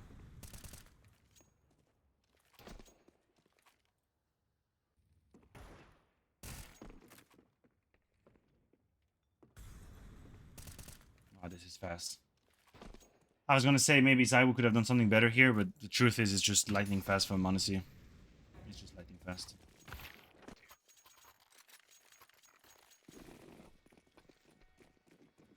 Who's TNL?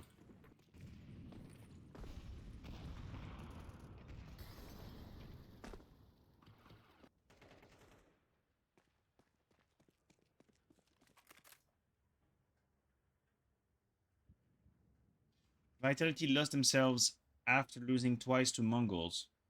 Well, it probably had an impact for sure, and I'm trying to figure out what happened in this game. Inferno wasn't that bad, but the starter trade is very complicated. Now this, considering how the game had been going on up until this point, I feel like it is incredibly hard to see coming from Robs.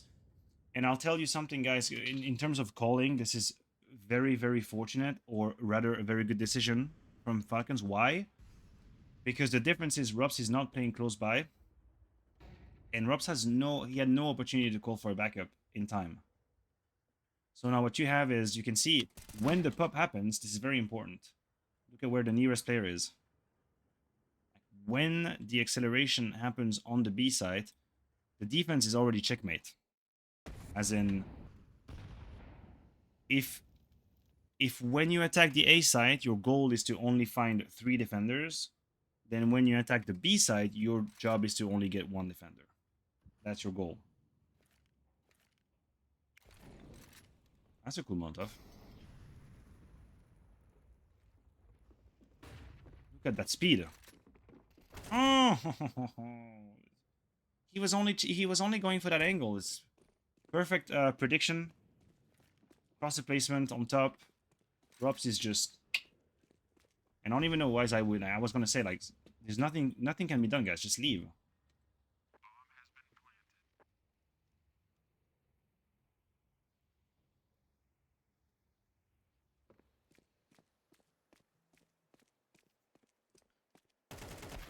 I don't know if I want to talk about performance anxiety.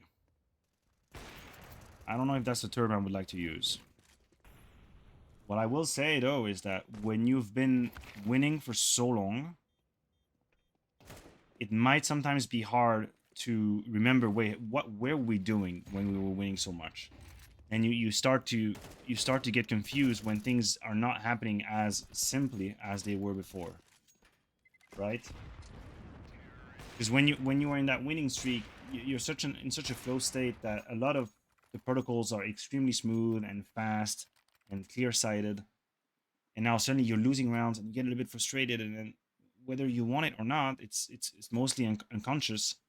You start giving 5% less. You know, your communication is a little bit off.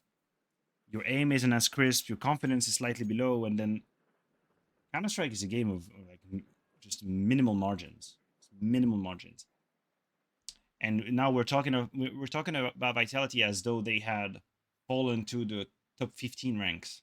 Like they've been out in semis. Yeah, that's exactly the thank you concerning attitude, because it's exactly what I was saying. Like we're talking about a team that went from winning 7 trophies to semis, and we are still discussing the situation as though they were completely fluking or getting destroyed in early stages of tournaments. Like, yes, they're losing. Yes, they're not dominating anymore, but they still made semis. So we're talking about minimal adjustments to be made, I think.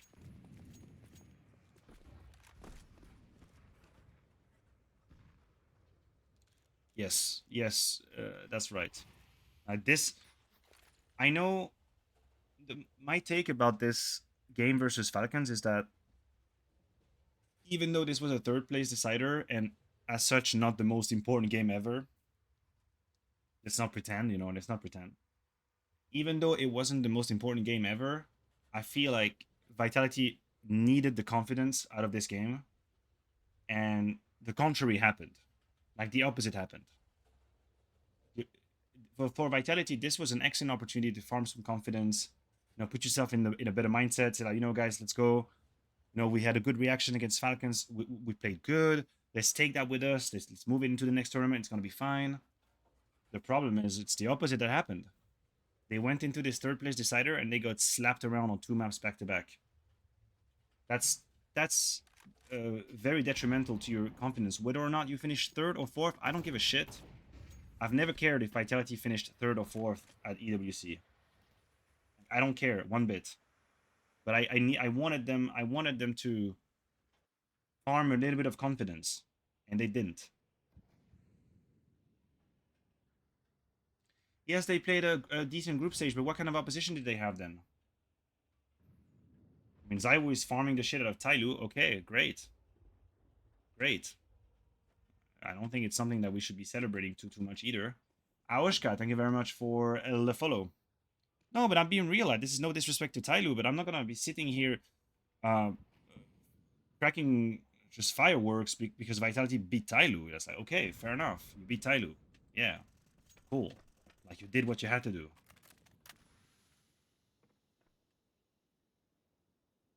The song is from Metal Gims. I see we got a couple people asking for playlist.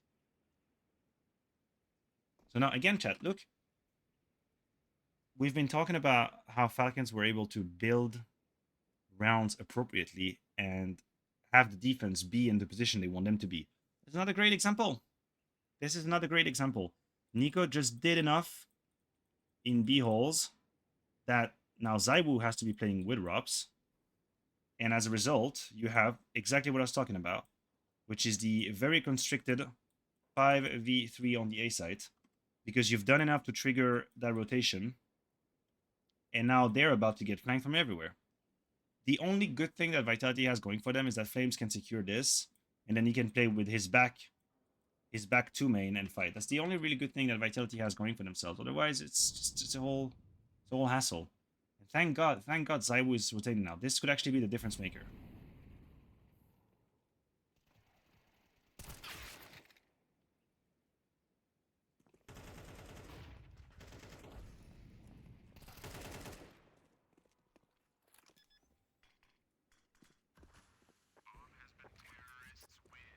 And I knew, yes, I knew I should run when I heard her say, yeah. So big and so strong.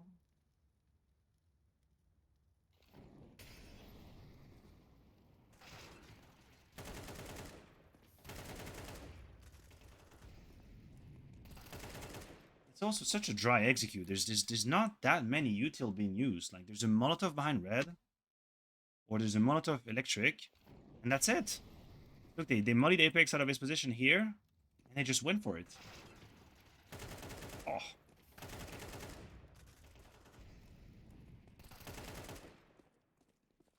Wait, where did Kixon kill Apex from? I need to understand. And through the window I ran.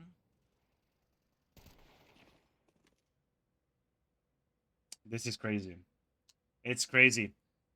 You know how sometimes we talk about like a castle of cards or dominoes or whatever metaphor we're using to talk about a defense? This is a good example. It's a splendid example.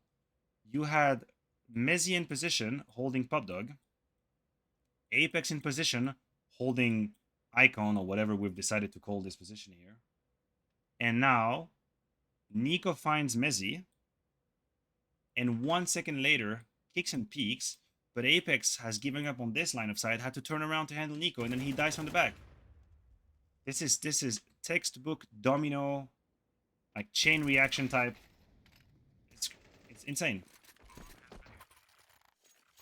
This is where you can start to understand like how the opener from Nico has a ripple effect on the whole attack. Ooh.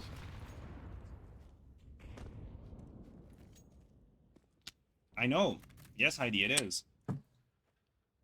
And honestly, I don't even think you can blame Messi too much either. Like, did you see how quickly Nico destroyed him? How did Messi find that kill? Yo, Mari, what's up?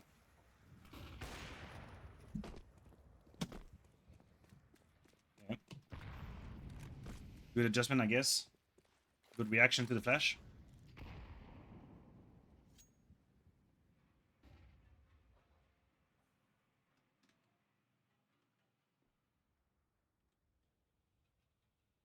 How you doing, Mari?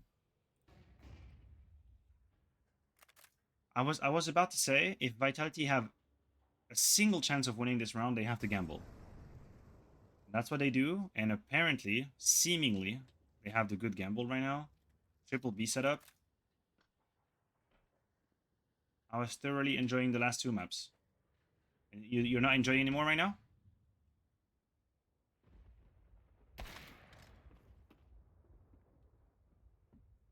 Mm-hmm. I understand what they're trying to do.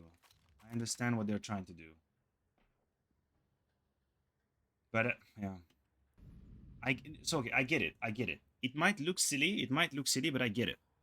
They triple stack B. Nothing is happening. So here they have the resources to take a risk. They send Zaiwu in first because even if he dies and they accelerate, they would still have two people. But you would almost want them to just go through with the gamble. Go through with the gamble. Because now you just went from a 4v5 to a 3v5, and it has become infinitely easier for Falcons to finish the round. But I understand the concept. I get what they're doing. Yes, but they were hoping Zaiwu could find an empty B holes, and then they would send two other players to A, and then suddenly they would be in a quote unquote dominating position. That was the hope. But I would have preferred to see them go through with the gamble. Elimination. Well, wait, hold on. I'm not saying they wanted to lure Falcons into B. I'm saying they send Zaiwu to take that risk because they have two people behind them in case it goes wrong. And you can see when. Hey, come on now.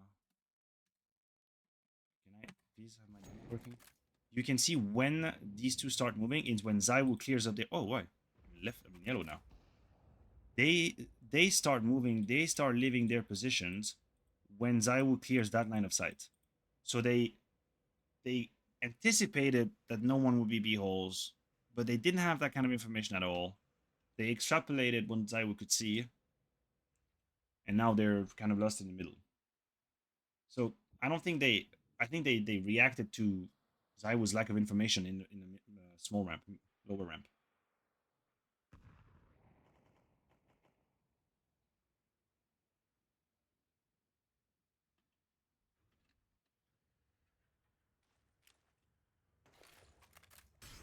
They're gonna go back to A. Yeah, they're going back to A. When Tessus kills Apex, they just wait. Take the bomb, guys. Ah. Yes, they have time. They are in full control. Falcons are in full control. It's insane.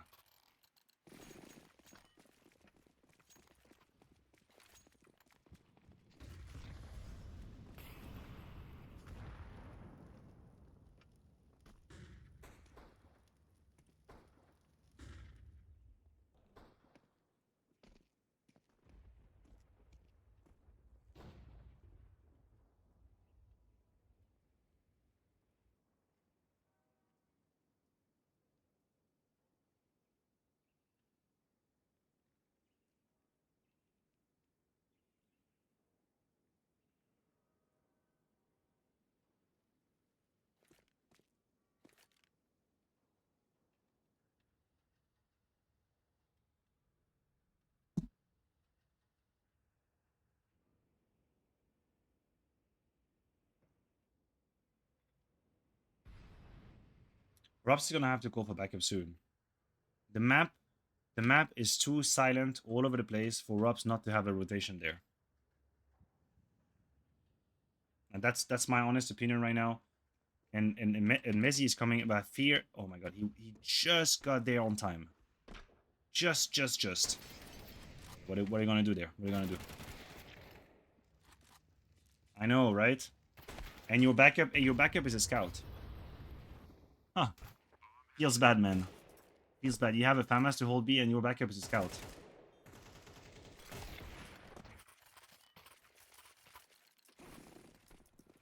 Scout 1v5 seems easy. Honestly, I'm just relatively impressed by Falcon's level, more so than anything else on train so far. It's not like I have seen a lot of full blunders from Vitality. There was the Zaiwu onto Nico duel back 6 that I didn't like, which felt very yogurty. But other than that, honestly, this just feels like Falcons are doing everything right. What position does Kyosuke play on train? You're about to find out. Yeah, elimination, it's also relatively old school to leave your sniper with an off angle in Ivy, because it is paramount to like punish someone who's getting curious. And now they're completely switched up again. Now they have Monacy with them to try and peek lower. Sorry for that.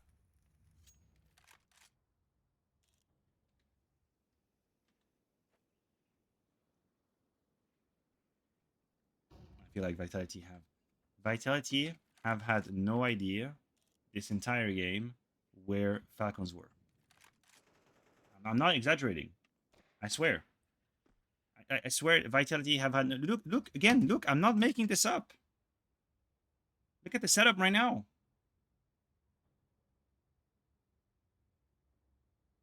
I mean, it is incredible how Falcons have been able to surprise Vitality time and time again with their attacks and their decisions. Rups is genuinely 5v1. I don't know why I'm writing in yellow right now. Yeah, not a lot of info plays. I wish I had the communication. Apex just had time to rotate. And Flames... The difference that a few seconds can make. The difference a few seconds can make. We went from a terrifying 5v1 to genuinely having 4 players ready to have impact on B. Well, good on Vitality here. Good on Vitality to react on time. Now, Flames cannot die. But good on Vitality to react. Now they should be fine. No. Ooh, mamma mia. I remember he almost flashed it. Like, the difference a few seconds can make, because Vitality was about to get 5v1 on B, But this time around, they actually got the right read and they reacted on time. I think he sees him there. Yeah, maybe lucky. Well, it is the first time in this entire game that Vitality have the right timing. They have the right timing. They arrived on B before the B exec happened. Flames was behind. Apex had already crossed the smoke connector to help. So now it worked, quote unquote, it worked. But we were a few seconds away from a catastrophe again.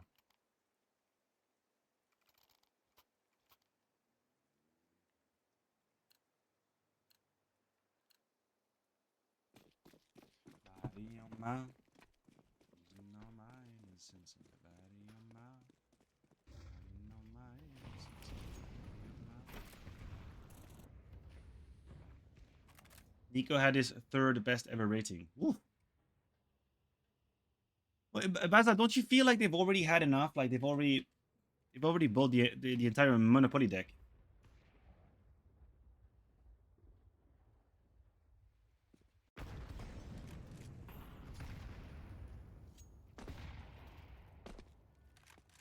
One more. Ooh. Bro, this is perfect. This is perfect. I'm sorry, but we do not talk about Monacy's movement enough. We don't. We don't talk about his movements nearly enough. Look here, he jumped. Didn't see anything over the smoke. He crosses again. Lands. What does he do? He goes for another one of these like trademark. That's a trademark Monacy information gathering. Upla. You see this? Up. Trademark Monacy. Trademark Monacy. He spots him. And now he uses the grenade. Bam.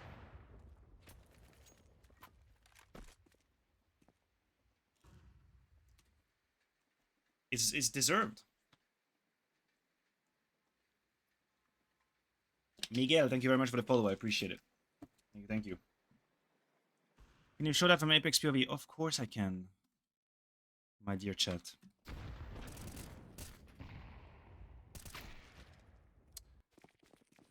Do you disagree? Wait, hold on. Let me just watch this.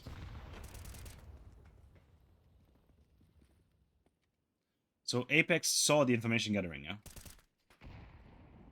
The Monacy is too fast. I mean, yes, technically speaking, role for role, then Tessus is the only player for which you could look at it thinking we could upgrade. Technically, we could upgrade. Sure. Yes.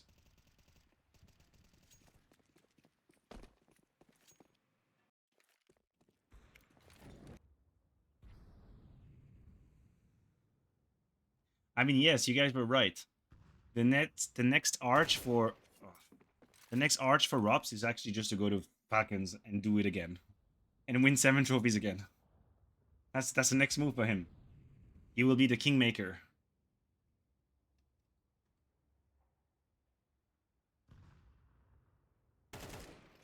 This is just clean. You can make the argument this is slightly too early for Robs to retake information, but it is just perfect from Nico.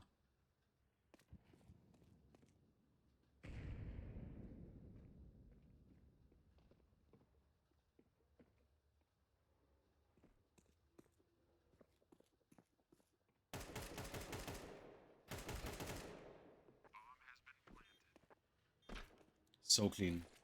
So clean. So clean from Nico. Perfect cross replacement. Verticality on top. And you can feel vitality is out of it.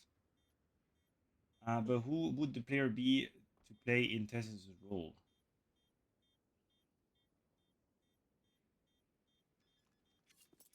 Oh, this is the I missed it. I was okay. We gotta watch it. We gotta watch this. I was thinking about the question from the chat. We gotta watch this.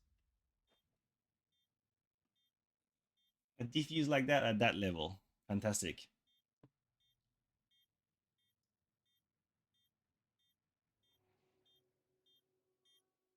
And you really have to wait as long as possible before you take the shot. Well, he doesn't. I remember he doesn't even take the shot. He just wait and bye.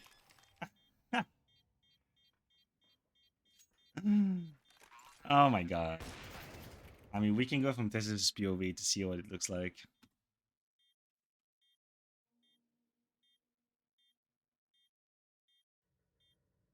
Absolutely 4/3. 100% 4/3. 100% 4/3.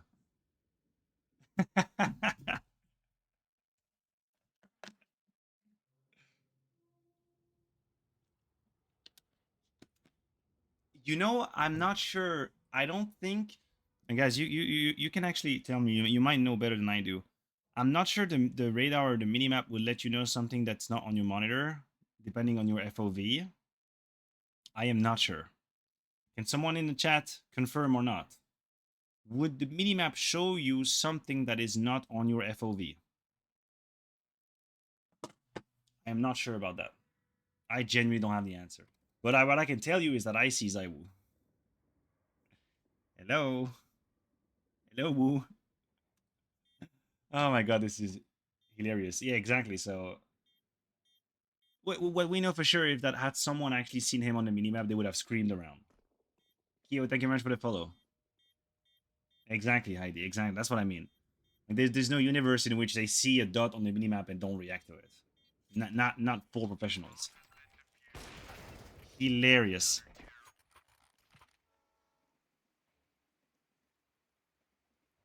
Mm-hmm. Well, when I watched this live, I thought, huh, that's a fun round. But anyway, they're getting wrecked. You know, this round gave me no confidence whatsoever. Zero.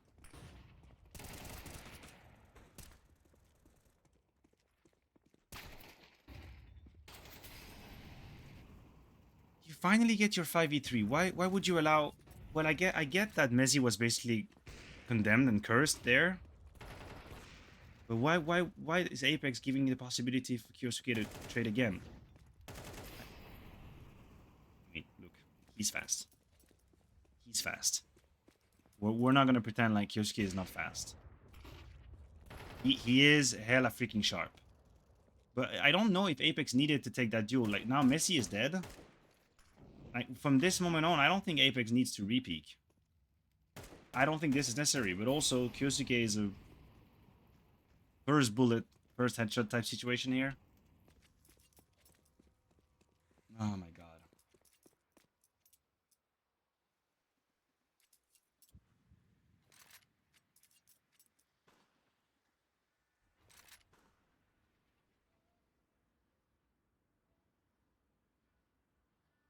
It is just unfortunate because you're in Vitality's shoes. You finally have a 5v4 and now you get double traded. Thank God for Flames because he's done the job.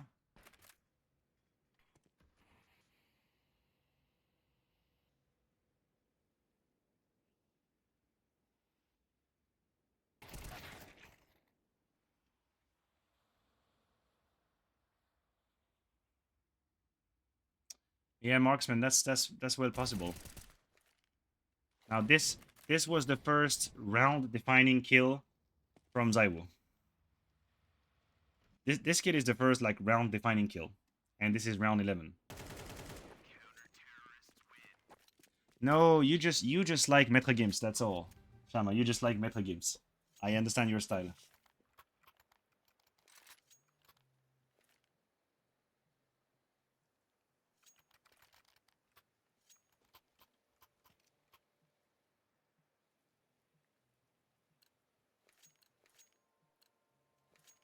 I still think if you're a spirit, you try and make it work with Kyosuke. Honestly, you have such a diamond in the rough. I think you try and make it work.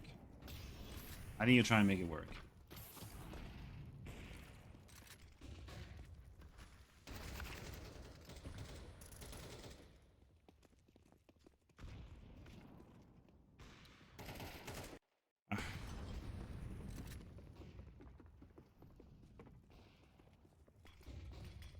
Oh, he beat the timing of the smoke. He beat. No.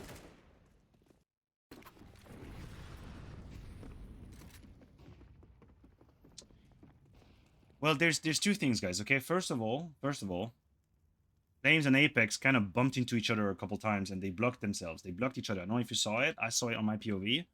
They sort of blocked themselves, and they lost a second or two. And this is part of the reason why Nico could actually beat the timing of the smoke, because you can definitely see he's beating the smoke, right? Nico is faster than the smoke. And now it's like, yo. Oh, stop it. Like, how does he get the second kill like that? He was flashed.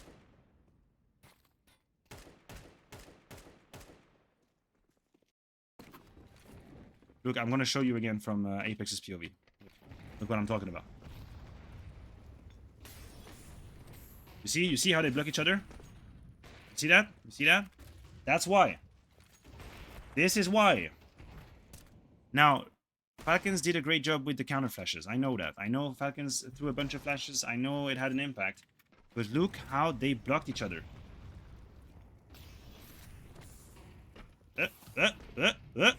Flamesy wanted to smoke. Fady wanted to smoke. And now here comes Uncle Nico. Goodbye.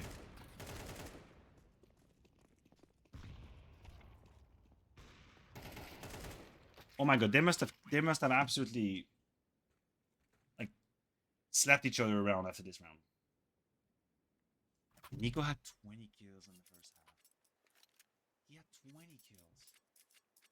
Oh. Oh my god. Yo, and Stomac, thank you very much for the follows. Welcome, guys. How you doing? How are we doing?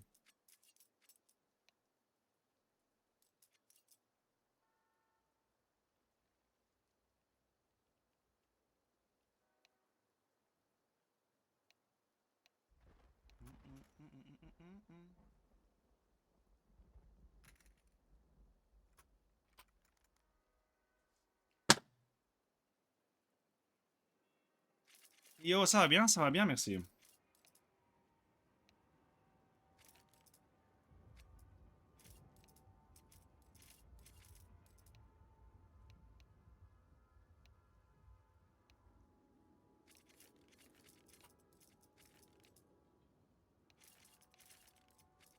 I mean, you have to admit that Kixen called circles around Apex in this offensive side of Train. You have to admit the calls from Kixens were extremely good. Most of the time, the majority of the time, Vitality were in the wrong positions. I can't really disagree with that. Like Falcon's calls were incredibly intuitive and just correct in general. They were just correct. Ooh, I love this song. Do you have sometimes like songs that are connected to you emotionally, to some memories? This song is to me.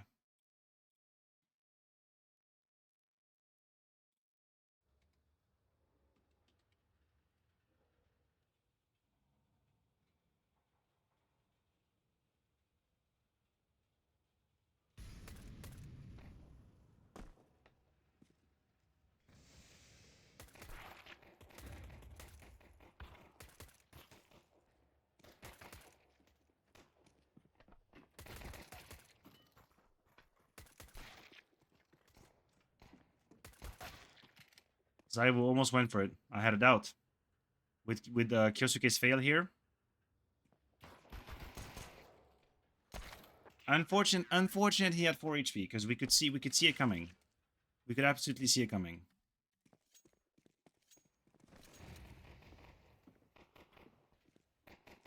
Oh. I've generally been more of a USP kind of guy. Do you think Vitality performance post-player break is more anti-stratting, or they aren't playing as well? I think the latter, more so. By the way, you still hear my voice with the music a little louder, or is it too loud? I think it's more about Vitality playing a little worse.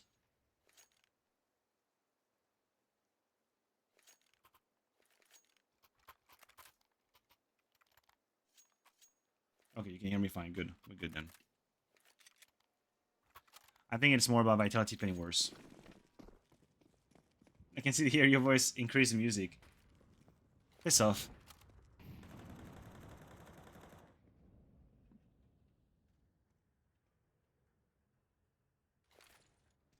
Thank you guys, thank you.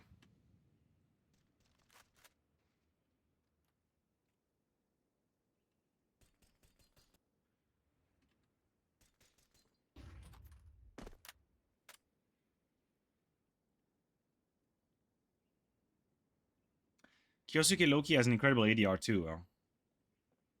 He got 9 assists.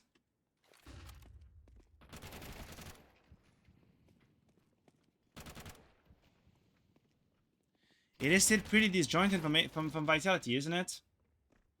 Don't you feel like watching Kyosuke's POV this round gives you the sensation that Vitality are disjointed as fuck? Look, oh, here is one duel. Oh, here is another one. And yeah, here's another one. It cannot be just me, right? It cannot be just me that feels like it's disjointed. I know Kyosuke is a good player. I know he's a good player, but he genuinely has 3 1v1s. If you can even call them 1v1s. Do. Thank you for the follow.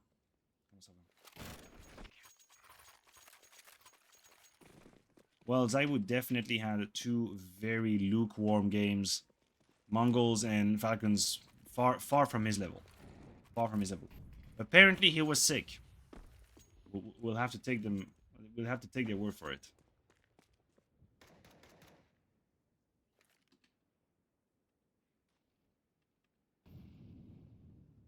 Don't you think Vitality should have dodged London? Unfortunately, okay. So here's the problem. Unless a qualifying, unless something urgent happens, unless something really urgent and force majeure happens, you cannot just send a WhatsApp to an event 8 days before and say, oh, by the way, guys, EWC didn't really go well. We're going to skip. You can't do that. You would have massive fees and all. Like, unless you have a force majeure, you can't just skip an event like that if you have already agreed pre-upon to go there. And I'm sure Vitality wasn't expecting this beginning of the second part of the season or the beginning of the second season to be that bad or that complicated.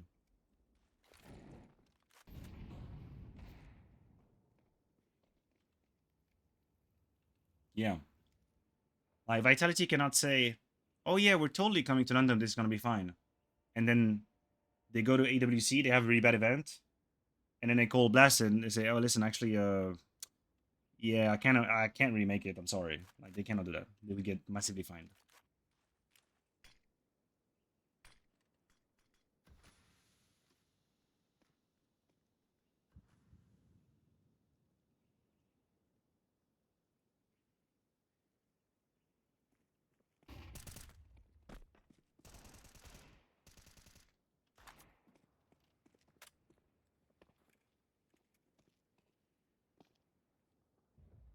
This was pretty good angle management from Kyosuke and Kixen.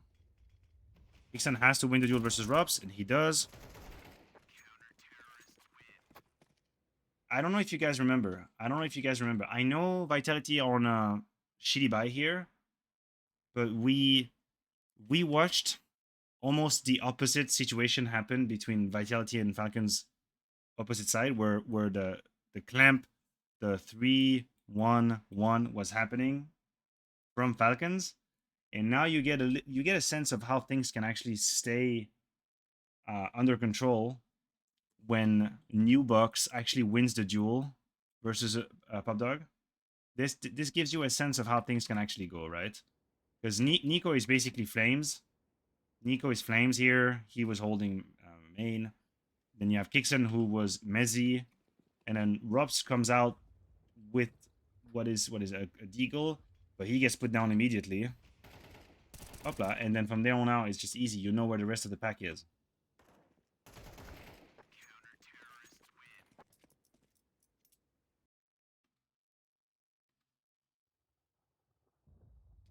How do I feel about signing players to be dedicated subs? Well, wasn't this the meta for a while? Like the sixth player? I feel like we've already explored that option in Counter-Strike. I'm not against it, but I feel like we've already explored it. Oh, did we not?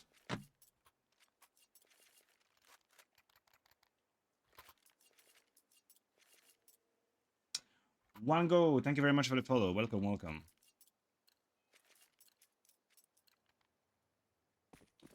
Well, it's not that teams genuinely play with a sub, but some teams attempted the whole like lineup, like map dependent lineup, and it didn't exactly go well.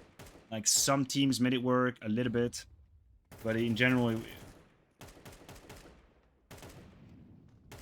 hey Maniac, I found out a new ancient smoke, and I would love some insight if you share your opinion. It's top of Reddit on Global Offensive.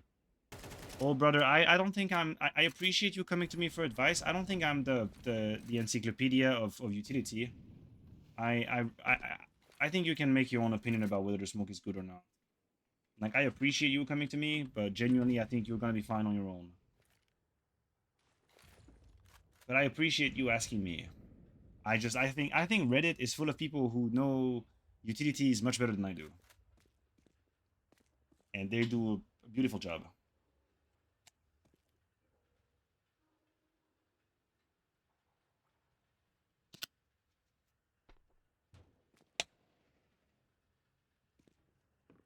Oh, please, you're welcome. I don't want to waste your time, you know. Well, this was one-sided, and it's not gonna get better.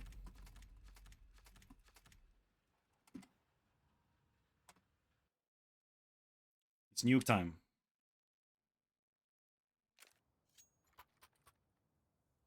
I don't even know which one is worse. I don't even know which one is worse. Like, Train genuinely felt helpless for Vitality. Like, it felt helpless. I don't think there were any real, like, I can't even remember extremely tight clutches. This felt like an incredibly one-sided game, an incredibly one-sided victory. Like, I don't know, genuinely on Train, I don't think there was any conversation to be had. Like, Falcons were much better. Nico was an absolute machine in the entry frag department. The calls from Kickson were great. The defense never really. Vitality were chasing their own tail, almost the whole city side. This was about as one-sided as you could get. Kano, thank you very much for the follow.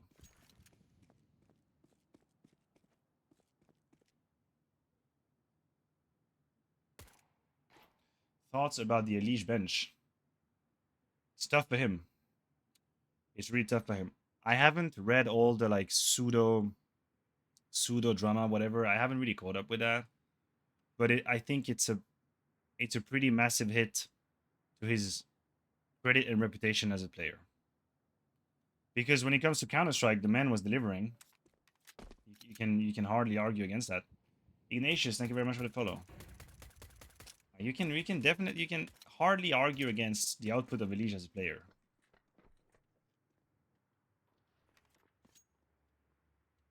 Vitality have nobody lower, do they?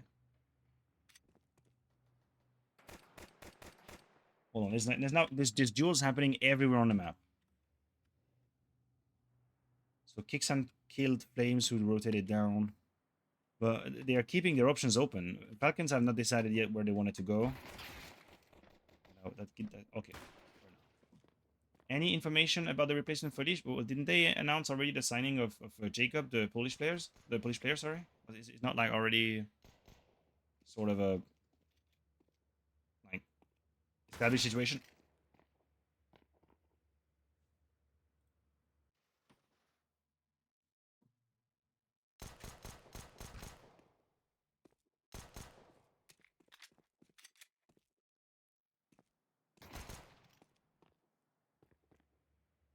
It's okay, Elimination. It's okay. You can ask. We will answer you in the chat.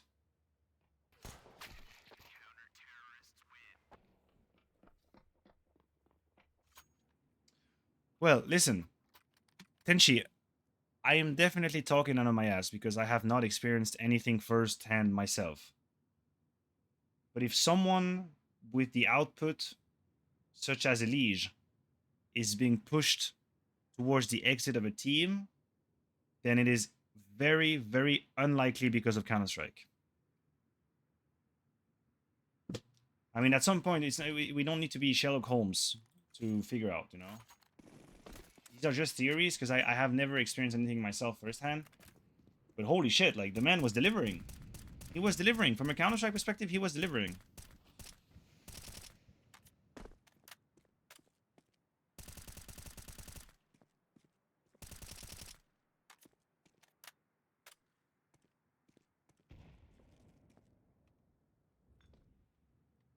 So Apex is already lower. He will see them soon. And he has Robs to help him out. Okay.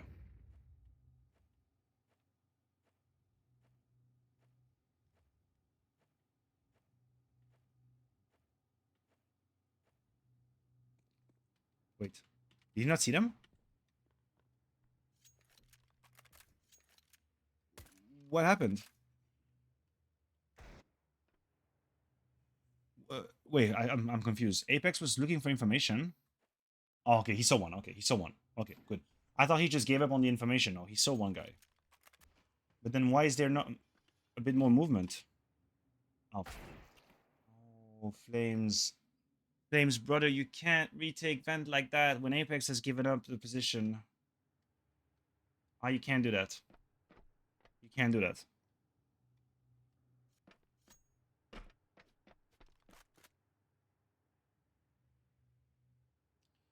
Yo, Marquinia, when do we see you back on stage? Oof. When TOs feel like the move is not a fucking PR suicide, probably then. That's probably when, you know? The community has the power to make this happen, I guess. But it's gonna take a lot for TOs to feel like they can take that kind of risk. I think. Currently. But I'm here. I'm ready to go. I'm here. Like I'm here, I'm willing, I'm capable. Let's do it. Yeah, from a PR perspective. I said from a PR perspective, there's no present risk. From a PR perspective.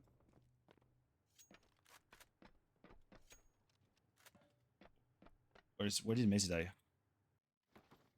Where did Messi die?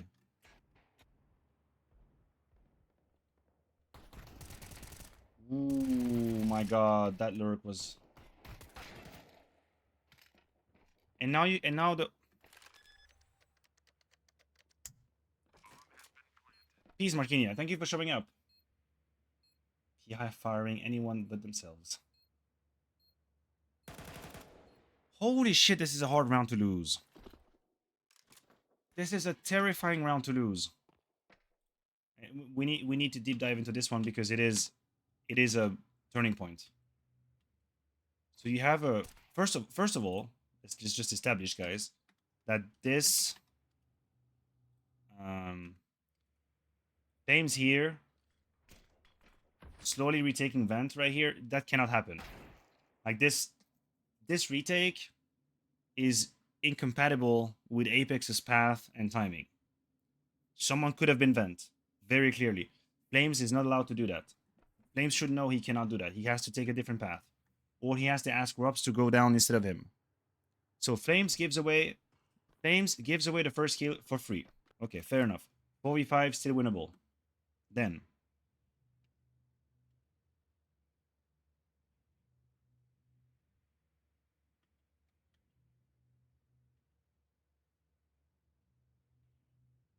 maybe I actually played the demo. So Apex finds the first kill, very clean. And now, how does he die? Should he have known this could happen? I guess he could have known that could happen. He definitely did not have any cover for double. But Nico is incredibly fast on the trade. Salut, Rated Ray, comment ça va? And then, now what this kill does is that it triggers even more reaction towards lower. Now Mezzi's alone on A. He gets caught off guard by Mezzi. Good trade from Kixon. And now it's a 3v2. It's a 3v2 as A is lost. Oh, this is rough. Comment ça va? Hey, Xen. I don't know how to say your nickname. Thank you for the follow. Oh, man. This round sucks. Lemonation hitting with the follow. Let's go. I guess his thought was he can react in time if double doors open. Yeah, but this is a tough ask, yeah. It's a tough ask to be able to turn around and hit that shot like that. If anything, after his skill on single, he could have gone up the boxes, you know, get on the railing. And maybe that could have worked. But this round absolutely sucks ass. I swear to God. Oh, man. Yeah, going up the rail would have been the safest play. And this is such a BS round to lose as well. Like, you've just been slapped around on train, you win your pistol round, and then you get reset right behind.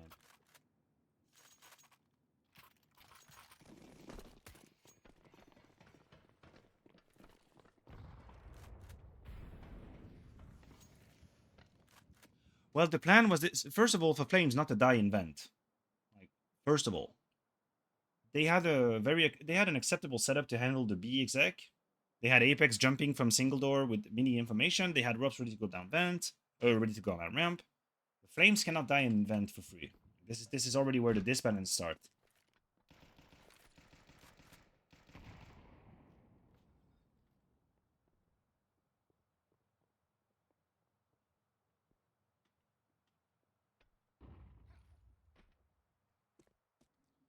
So now, same strategy for Falcons, going down secret. Jesus, or Jews, Jesus, thank you very much for the follow.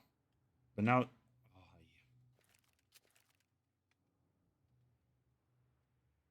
yeah. Alright, chat. You guys are starting to know me. You guys are starting to know me. I want you to tell me why I hate this setup from Vitality. I mean, hate is too strong a word. Why do I dislike this setup from Vitality? This is Apex lower. We have Zaiwu ramp, Rob 7, Mezzy inside, Flames inside.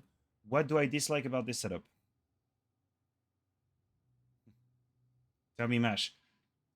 I appreciate the kind words. If you want to scream your support out there, there's plenty of forums and places and platforms. You can do it on HLTV, on Twitter, whatever. Go ahead. If you want to scream your support, I appreciate you. Thank you very much. I'm ready. I'm loaded up. Send me to Fissure or whatever it is. I'm ready to talk about Counter-Strike. The problem for me here, chat, is how late Apex would realize that the B side is under attack. Yes, okay, you're talking about the space outside. This is something that Rups is checking a little bit.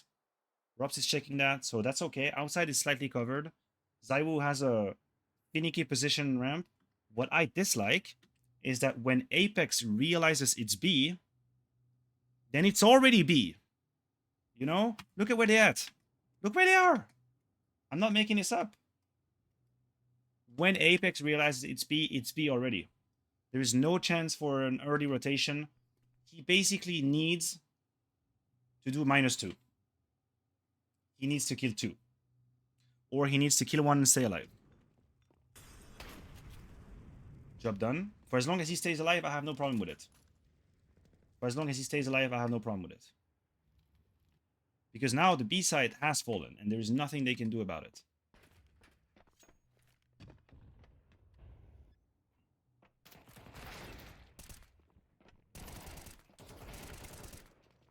Honestly, I would give it to Apex. He did the best out of this situation.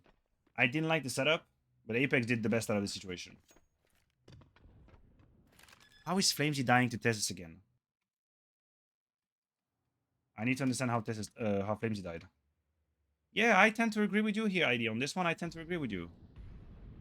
Because Apex did his job. This feels like a Facey death. I kill people like that in Face It every day.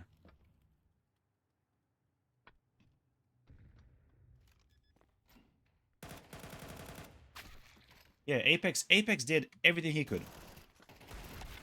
Apex really did his best here. I did not like the setup, but he gets the kill, he stays alive, he picks up the weapon, and then on top of that adds another kill. Apex's job was done. I don't think we can ask more from him. Oh. That first kill was so quick from Honesty.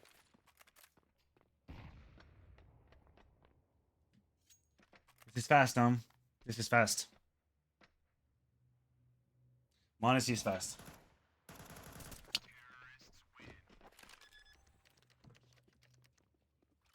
I will say now, these are 2 back-to-back very silly deaths from Flames. Yeah, Flames now has died twice in very avoidable situations. That's just a fact. And Zaiwu has 0 impact.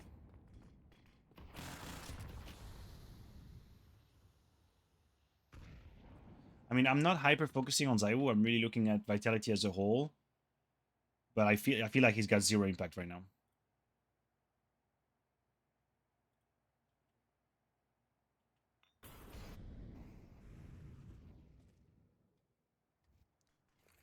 Well, the call here from Falcons is once again absolutely pristine. Vitality had a special anti-outside deluxe setup, and then Falcons just hit A, straight up. Nothing else to do. The call from Kixon is perfect.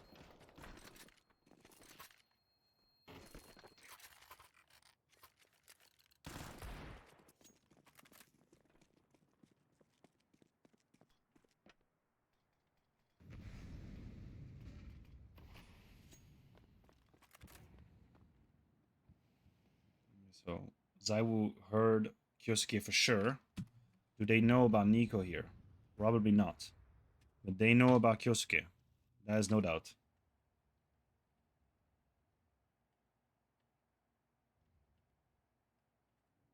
And you saw me, caught you by surprise. A single teardrop falling from your eyes.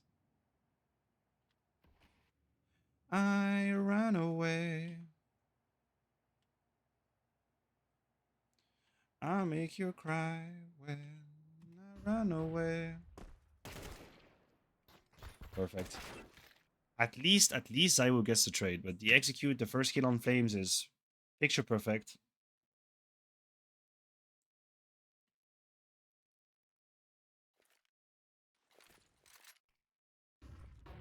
Yeah, there we go. There's another flash that popped. Flames is completely blind. Good trade from Zaiwu. 1-for-1. It's still pretty much T-sided advantage.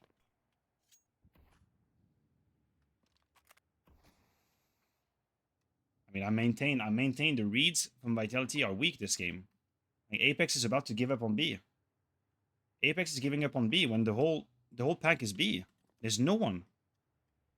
Just Apex is, the reads have been a little off. Now Apex just realizes, well, that's a free kill. He takes those.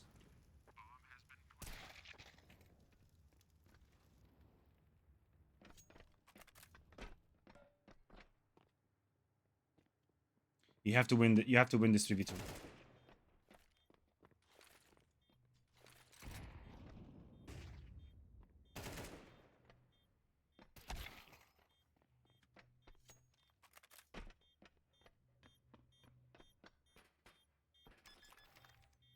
He's got no kit.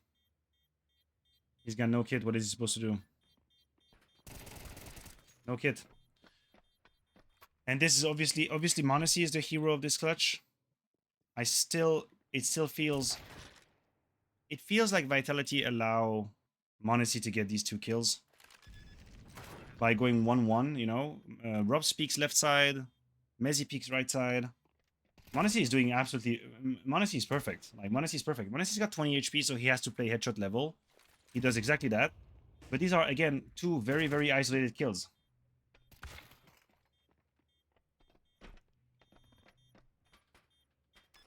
Monacy getting the double kill is the difference maker here. As simple as that. Leaving Zaiwu in a 1v1 with no kit.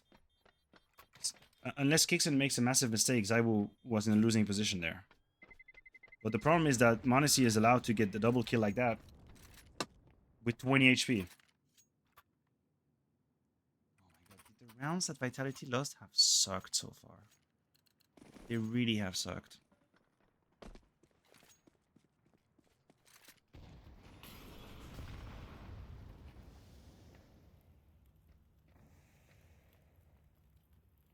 It still is an extremely 1-by-1 clutch played by Vitality.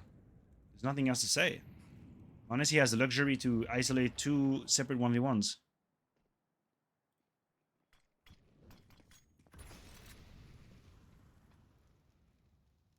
Yeah. Yeah, absolutely. What did I say, Lemon? Oh yeah, Apex gave him 1 too. You're right. Apex also gave away a free duel. You're right.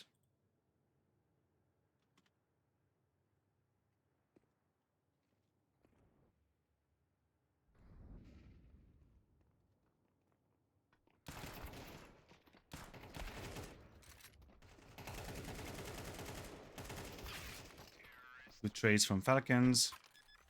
Vitality had a double ram setup. They went A.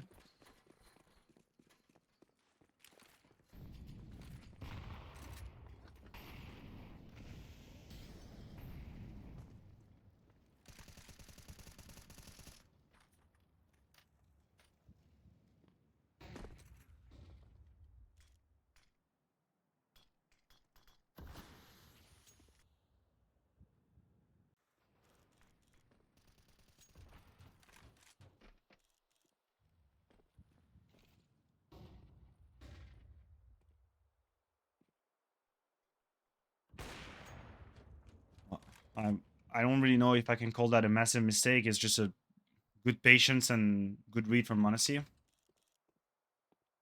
mean, it is a risk that Apex is taking that kind of duel from back blue. Monacy has the right read. I mean, it's more so to Monacy's credit here, I think.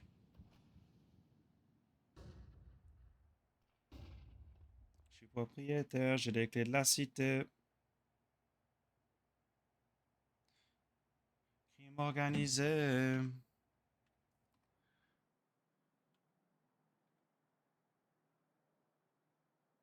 Now you have to respect how Falcon freeze the game until Vitality give them what they need.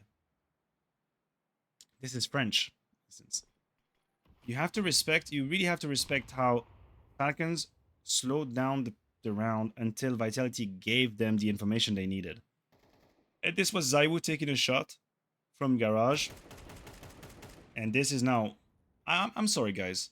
If we're talking about Zaiwu, this is a naive death.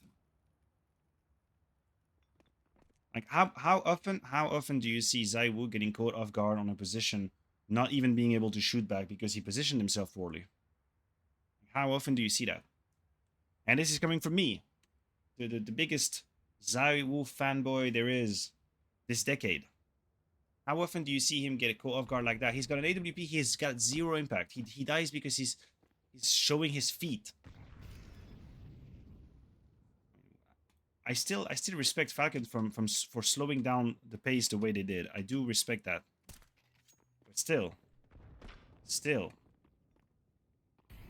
Now they're both out of position. The round is over. Okay, instance. Okay. The feet fans coming out of the cave right now.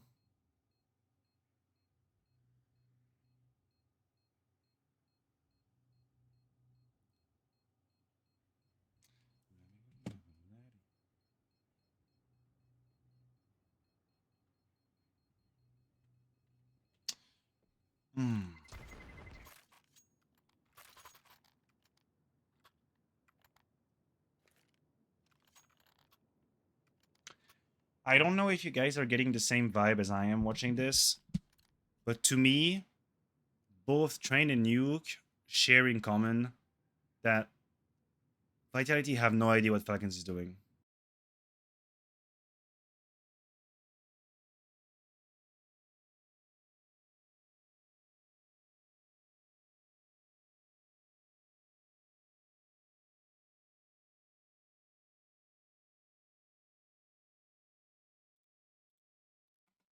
Reconnection successful. And we're back. We're back. I believe. I believe we're back. There might be a slight delay though now, since we had crashed for 10 seconds. I apologize, guys. I don't know what happened. My internet just said... My internet just wanted to take like a 2 minutes break. I apologize for that. Hello, everybody. We're back. Sorry. The internet just DDoS by... I'm getting DDoS by Vitality fans. They want to keep me from saying the truth.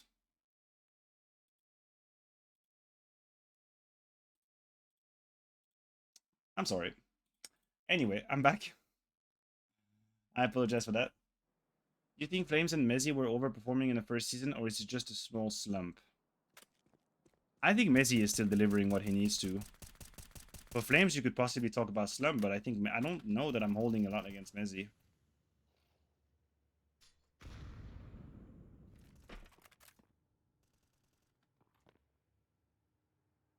But look! the reads are not there. Like Vitality are doubting the ramp pop right now, whereas it's actually an inside sneak.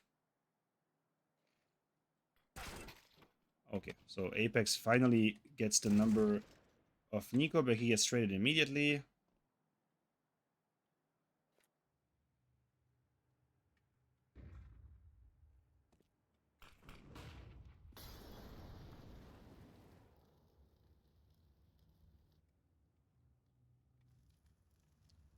Do you think the read are Vitality playing off of, or the team's just reading him better now? Mostly Vitality being out of sync right now, I think. I don't know. I don't think it's anti-strat. I just think the reads, maybe the communication wasn't exactly as good as it's supposed to be.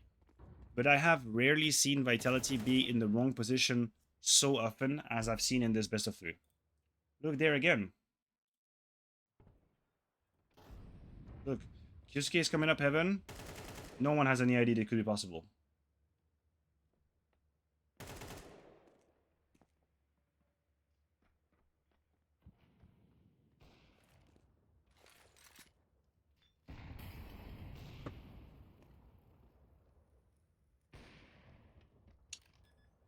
Well, it pains me to say that, Joseph, because I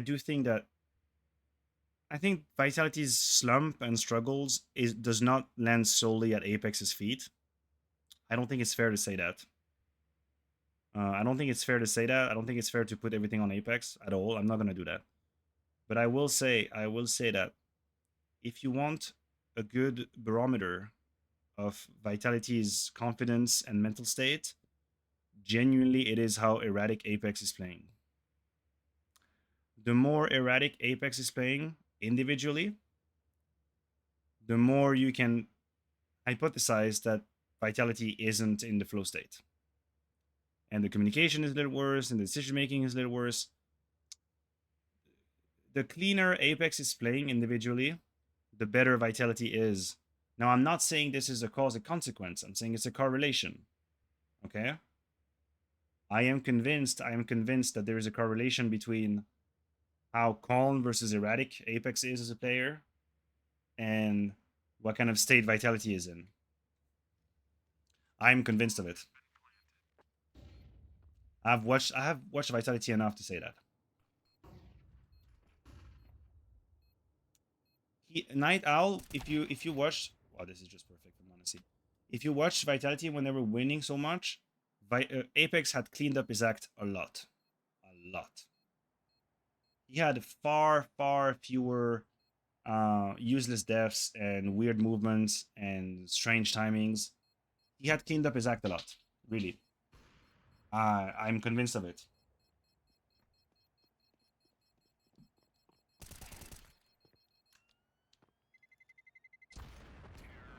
Yeah, Joseph, and it's not just about showing emotion. The problem for Apex is that it has a seemingly direct impact on his decision making in game.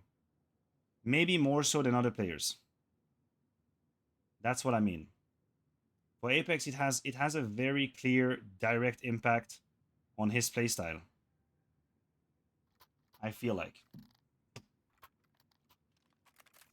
So if you want to know where Vitality is at mentally, just keep Apex's POV in mind for a couple rounds, and this should be a pretty good indicator.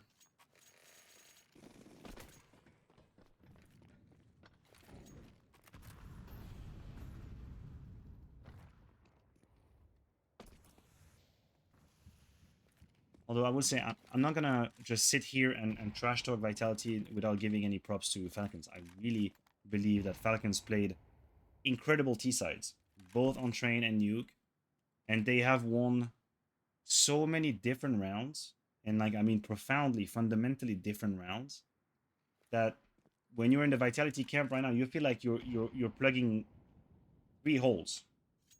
Like you have multiple holes in the defense. You don't really know where you have to genuinely strengthen or fortify, and that is a compliment to Kixen. Okay, Zaiwu, this is the moment. Woo! Woo! Hoo, hoo, hoo. Hey, this is the first round Zaiwu did something. Nice to meet you. That goes well with the communication issue that we've been talking about with the recent interview with Robs teased the fact that Apex's reaction could sometimes impact negatively the team. That was 3 smoke pops in a row. Yeah, rigolo. C'est ça que je veux dire. Hein. Et après, je dis pas, encore une fois, je suis pas en train de dire que c'est Dan qui est responsable de cet état. Like, again, I'm not saying Apex is responsible for Vitality's erratic playstyle and mistakes and all. I'm not saying that. I'm just saying that whenever he is erratic, genuinely that's when Vitality, exactly, it's a symptom of Vitality being out of their rhythm. It really is. When Vitality are in flow state, Apex is much cleaner and calmer, and but whenever you see him have these like weird deaths and impatience and questionable decisions, you know things aren't going well. This is one of the first indicators. That's all I'm saying. I will not put that at Apex's feet. I refuse to say that he is responsible for the slump. I don't think that's the case. He's playing a role in it. Of course, he's a leader. He bears some responsibility, but I'm not going to just say, yo, it's Apex. It's Apex. He was out cold by Kixen. No, that would be simplifying. Hey, Rush Gucci, thank you for the follow. Hello, bro, new follower here. Well, welcome to the chat. Everybody say hi to Rush Gucci. As you can see, we're yapping a lot. We are yapping a lot. Hi, Zen. Zen TV, thank you for the follow.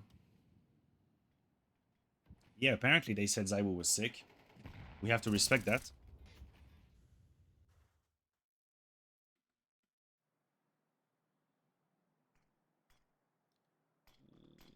I love this move. No idea. No idea.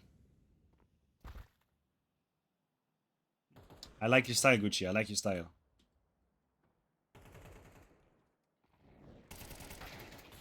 But look at look at how great this call is from Falcon. Look at how great this call is from Falcons. I'm not joking. You have the late wall smoke coming over. Yo, Synergy. You have the late wall smoke coming over. Yosuke find the timing, right? Now pay attention to Zaiwu, okay? Pay attention to Zaiwu. Yosuke finds a kill. What's the reaction from Zaiwu? Sticks outside. He goes back up heaven. Zaiwu has to go back up heaven. You know, you lose a player on bomb side A, you have to go back heaven. But what are they doing on the side of Falcons? They're not going A. They're not going A. They're going ramp contact. They are already one step ahead. They're one step ahead. They are not going where the kill is going to attract the rotation. They're going to the other side. And now it's Robs on his lonesome. It's Robs on his lonesome. He's got no backup whatsoever. This is a fantastic call. This is fantastic.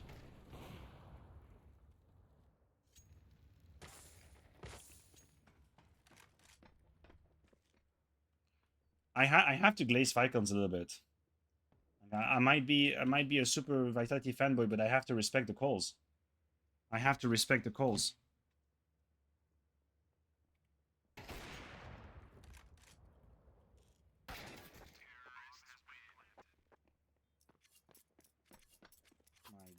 These T sides have been so clean from Falcons. So clean.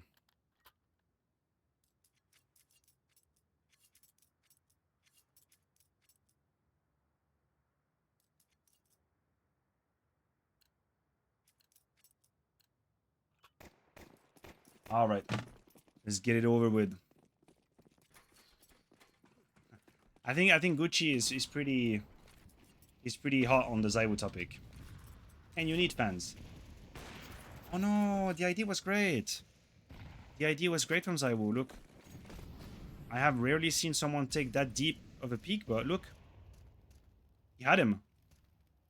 Oh no, that idea was great. That idea was great. Oh, he gets another one. Okay, fair enough.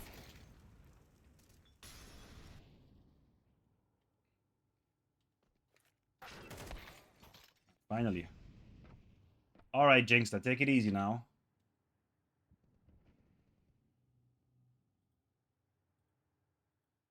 Yeah, that repeat was that repeat was very committed.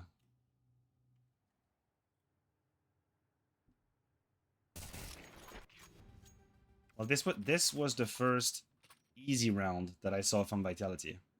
Genuinely. This is the first easy round I saw in 12. Outside of the pistol round.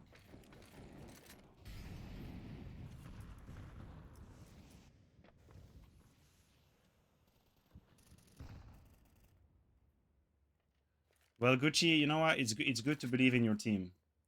It's good to believe in your team. Ramp up. Nobody is ramped. The call is good. Who is lower?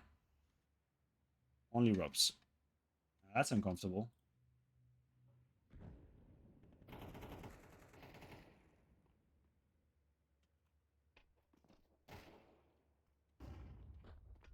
So Zaiwu got Kyosuke in lobby. That's mid-round aggression that works out.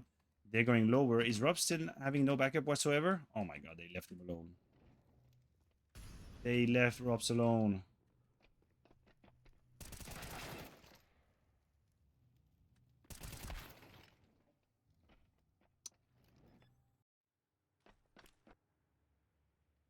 Again, to me, Vitality is one step behind here.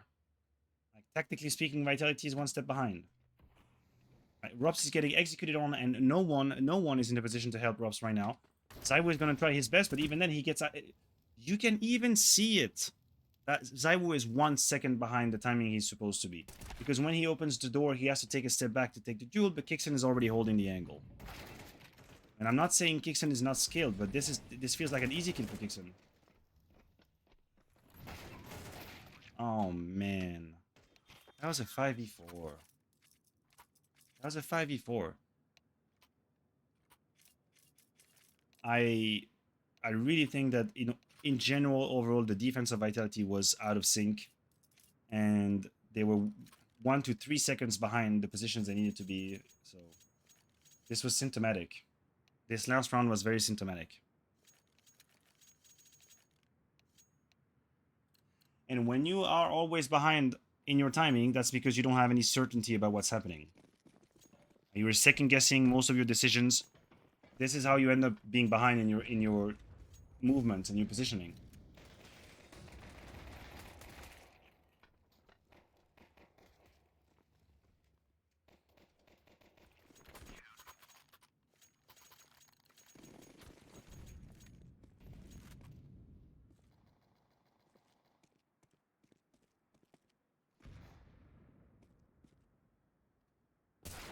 Woo! Okay. Something could happen. No, they need to play the trade game on Kixen. Yes, trade him. Trade him.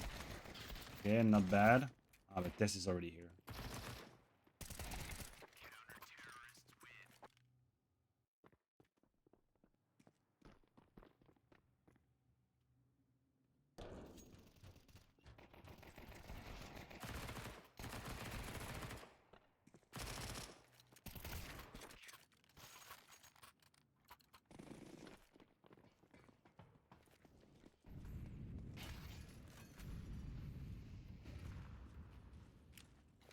Wall smoke outside. They blow it open. They don't see anything. Nico has got another one. And now he opens again. Oh, it's going to be bad. Oh, it's going to be bad. What a perfect timing on the clear. A perfect timing on the clear. And they even put Messi down to 30 HP. The round is already lost. Or the round is already won, depending on whose side of the equation you are. Right, 2 grenades, 1 well-timed, already made the round. They blasted the smoke twice. Well, this is where they... I don't... You can call that laziness. They could have waited. They could have waited a little more. They had the timing on the smoke to wait a little more. Apex goes full all in. You can feel how Zaiwu wasn't exactly ready for Apex to completely commit. Look at this. I'll show you again. I'll show you exactly. The grenade is firing. Here we go. Here comes the grenade. Now the grenade pops. Apex is fully committed to the duel. Zaiwu is nowhere to be seen. Nowhere to be seen. Nowhere to be seen. Now Apex dies. And here comes Zaiwu delayed peak. I don't think they were on the same page at all. I don't think they agreed on how they wanted to react to that smoke blowing up. Yeah, it looks bad. I know. I get it. And that's all Falcons needed to win the round. It's all they needed. Like all they needed is to make the difference off of the blast. They get 2.7 kills blasting these smokes open. And even if Messi is trying to get a little opening kill outside lower, it's over. It's done. It's done. You can definitely see that there wasn't an agreement on how we are going to react to the smoke being blown open. Like Apex is fully committed to the white swing, and Zaiwu is a good second and a half behind. Like, oh, what are you doing?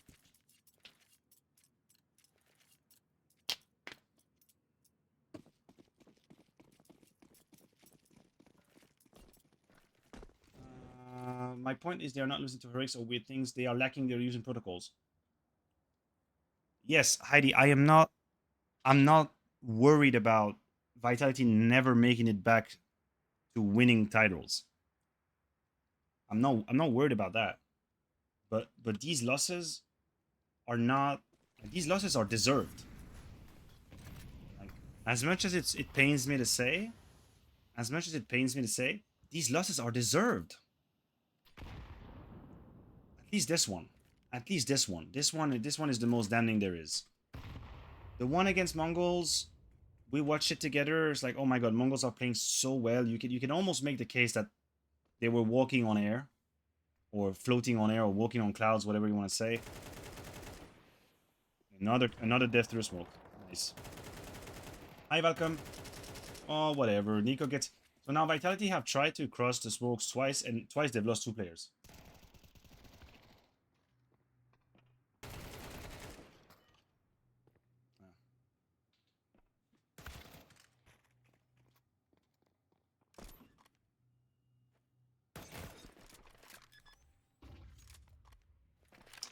Wow, wow, wow. Okay, let's try to think back on what we've seen very quickly. So let's try and synthesize a little bit, because we watched 3 maps. I granted the maps were pretty quick, aside from Inferno, but just to synthesize just a little bit, as I just said, the difference between the Lost versus Falcons and the Lost versus Mongols is that I really saw Vitality's level drop against Falcons, whereas Mongols just felt like nothing could go bad for Mongols. Like we watched the demo together. Like some of the duels Mongols were winning, it's like there's nothing you can do. There is nothing you can do. They're just in flow state. Everybody's hitting all their shots. This is insane. I didn't have the same feeling after the Mongols review that I do after the Falcons review. Like the gap between Falcons and Vitality on Train and Nuke was painful to watch. Like, painful to watch, and it is. There's no debate. Look, I know apparently Zaibu was sick. Apex even said, I think Flames even said 2 players were sick. So we are not here to question these statements, right? We take them at face value. So there apparently were some reasons that Vitality couldn't give their best. Fair enough. Fair enough. On the server, though, uh, what is really cruelly similar is that you have back-to-back CT sides where Kixon is calling circles around Vitality. I genuinely, I have rarely seen Vitality being so lost, or at least so wrongly positioned most of the time on their CT side. And credit to Kixon for the calls. Obviously, credit to Nico for the incredible amount of opening kills he found, because it's easier to call from an advantageous position. I get it. But overall, Vitality were extremely off in their information gathering protocols, their rotations, how early they were rotating. I have rarely seen them being so outpositioned or late to a fight as it has happened on Train and Nuke. And this was very visible. So this, to me, this is the main part. Obviously, we will address the fact that Zaiwu was completely invisible, or almost invisible. I think on the third map he maybe had couple rounds where you could feel his impact, but overall, I barely said his name on train. The only time we got excited about Zaiwo was when he ninja defused, and the scoreline was what 8-1 or 8-2. I can't remember. So yeah, that's basically it. Definitely below what we are used to from Vitality. Incredible calling from Falcons and Kixon.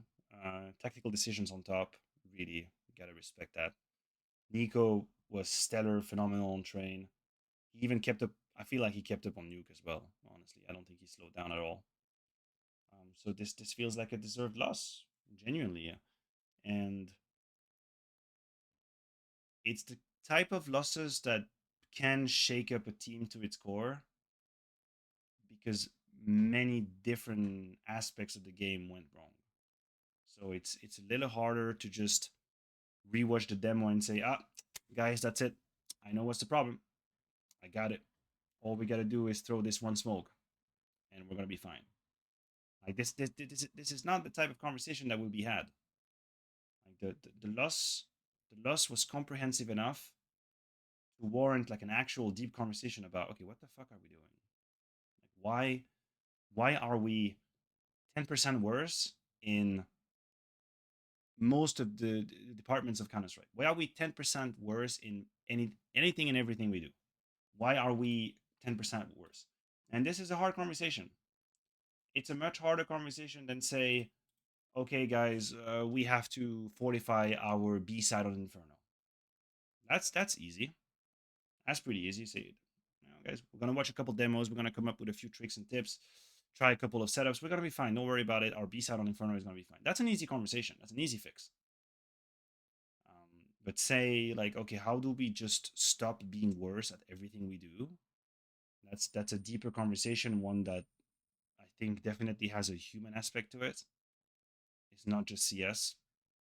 Um, it can be really difficult for a team to reproduce artificially the behavior you were having when you were winning all the time now that you have lost. I don't know if that makes sense. It makes sense in my head.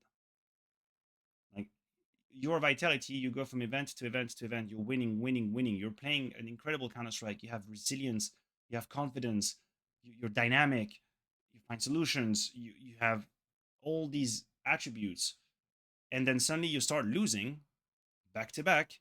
And then you sit together and you say, okay, guys, like, how do we behave again the way we were behaving when we were winning?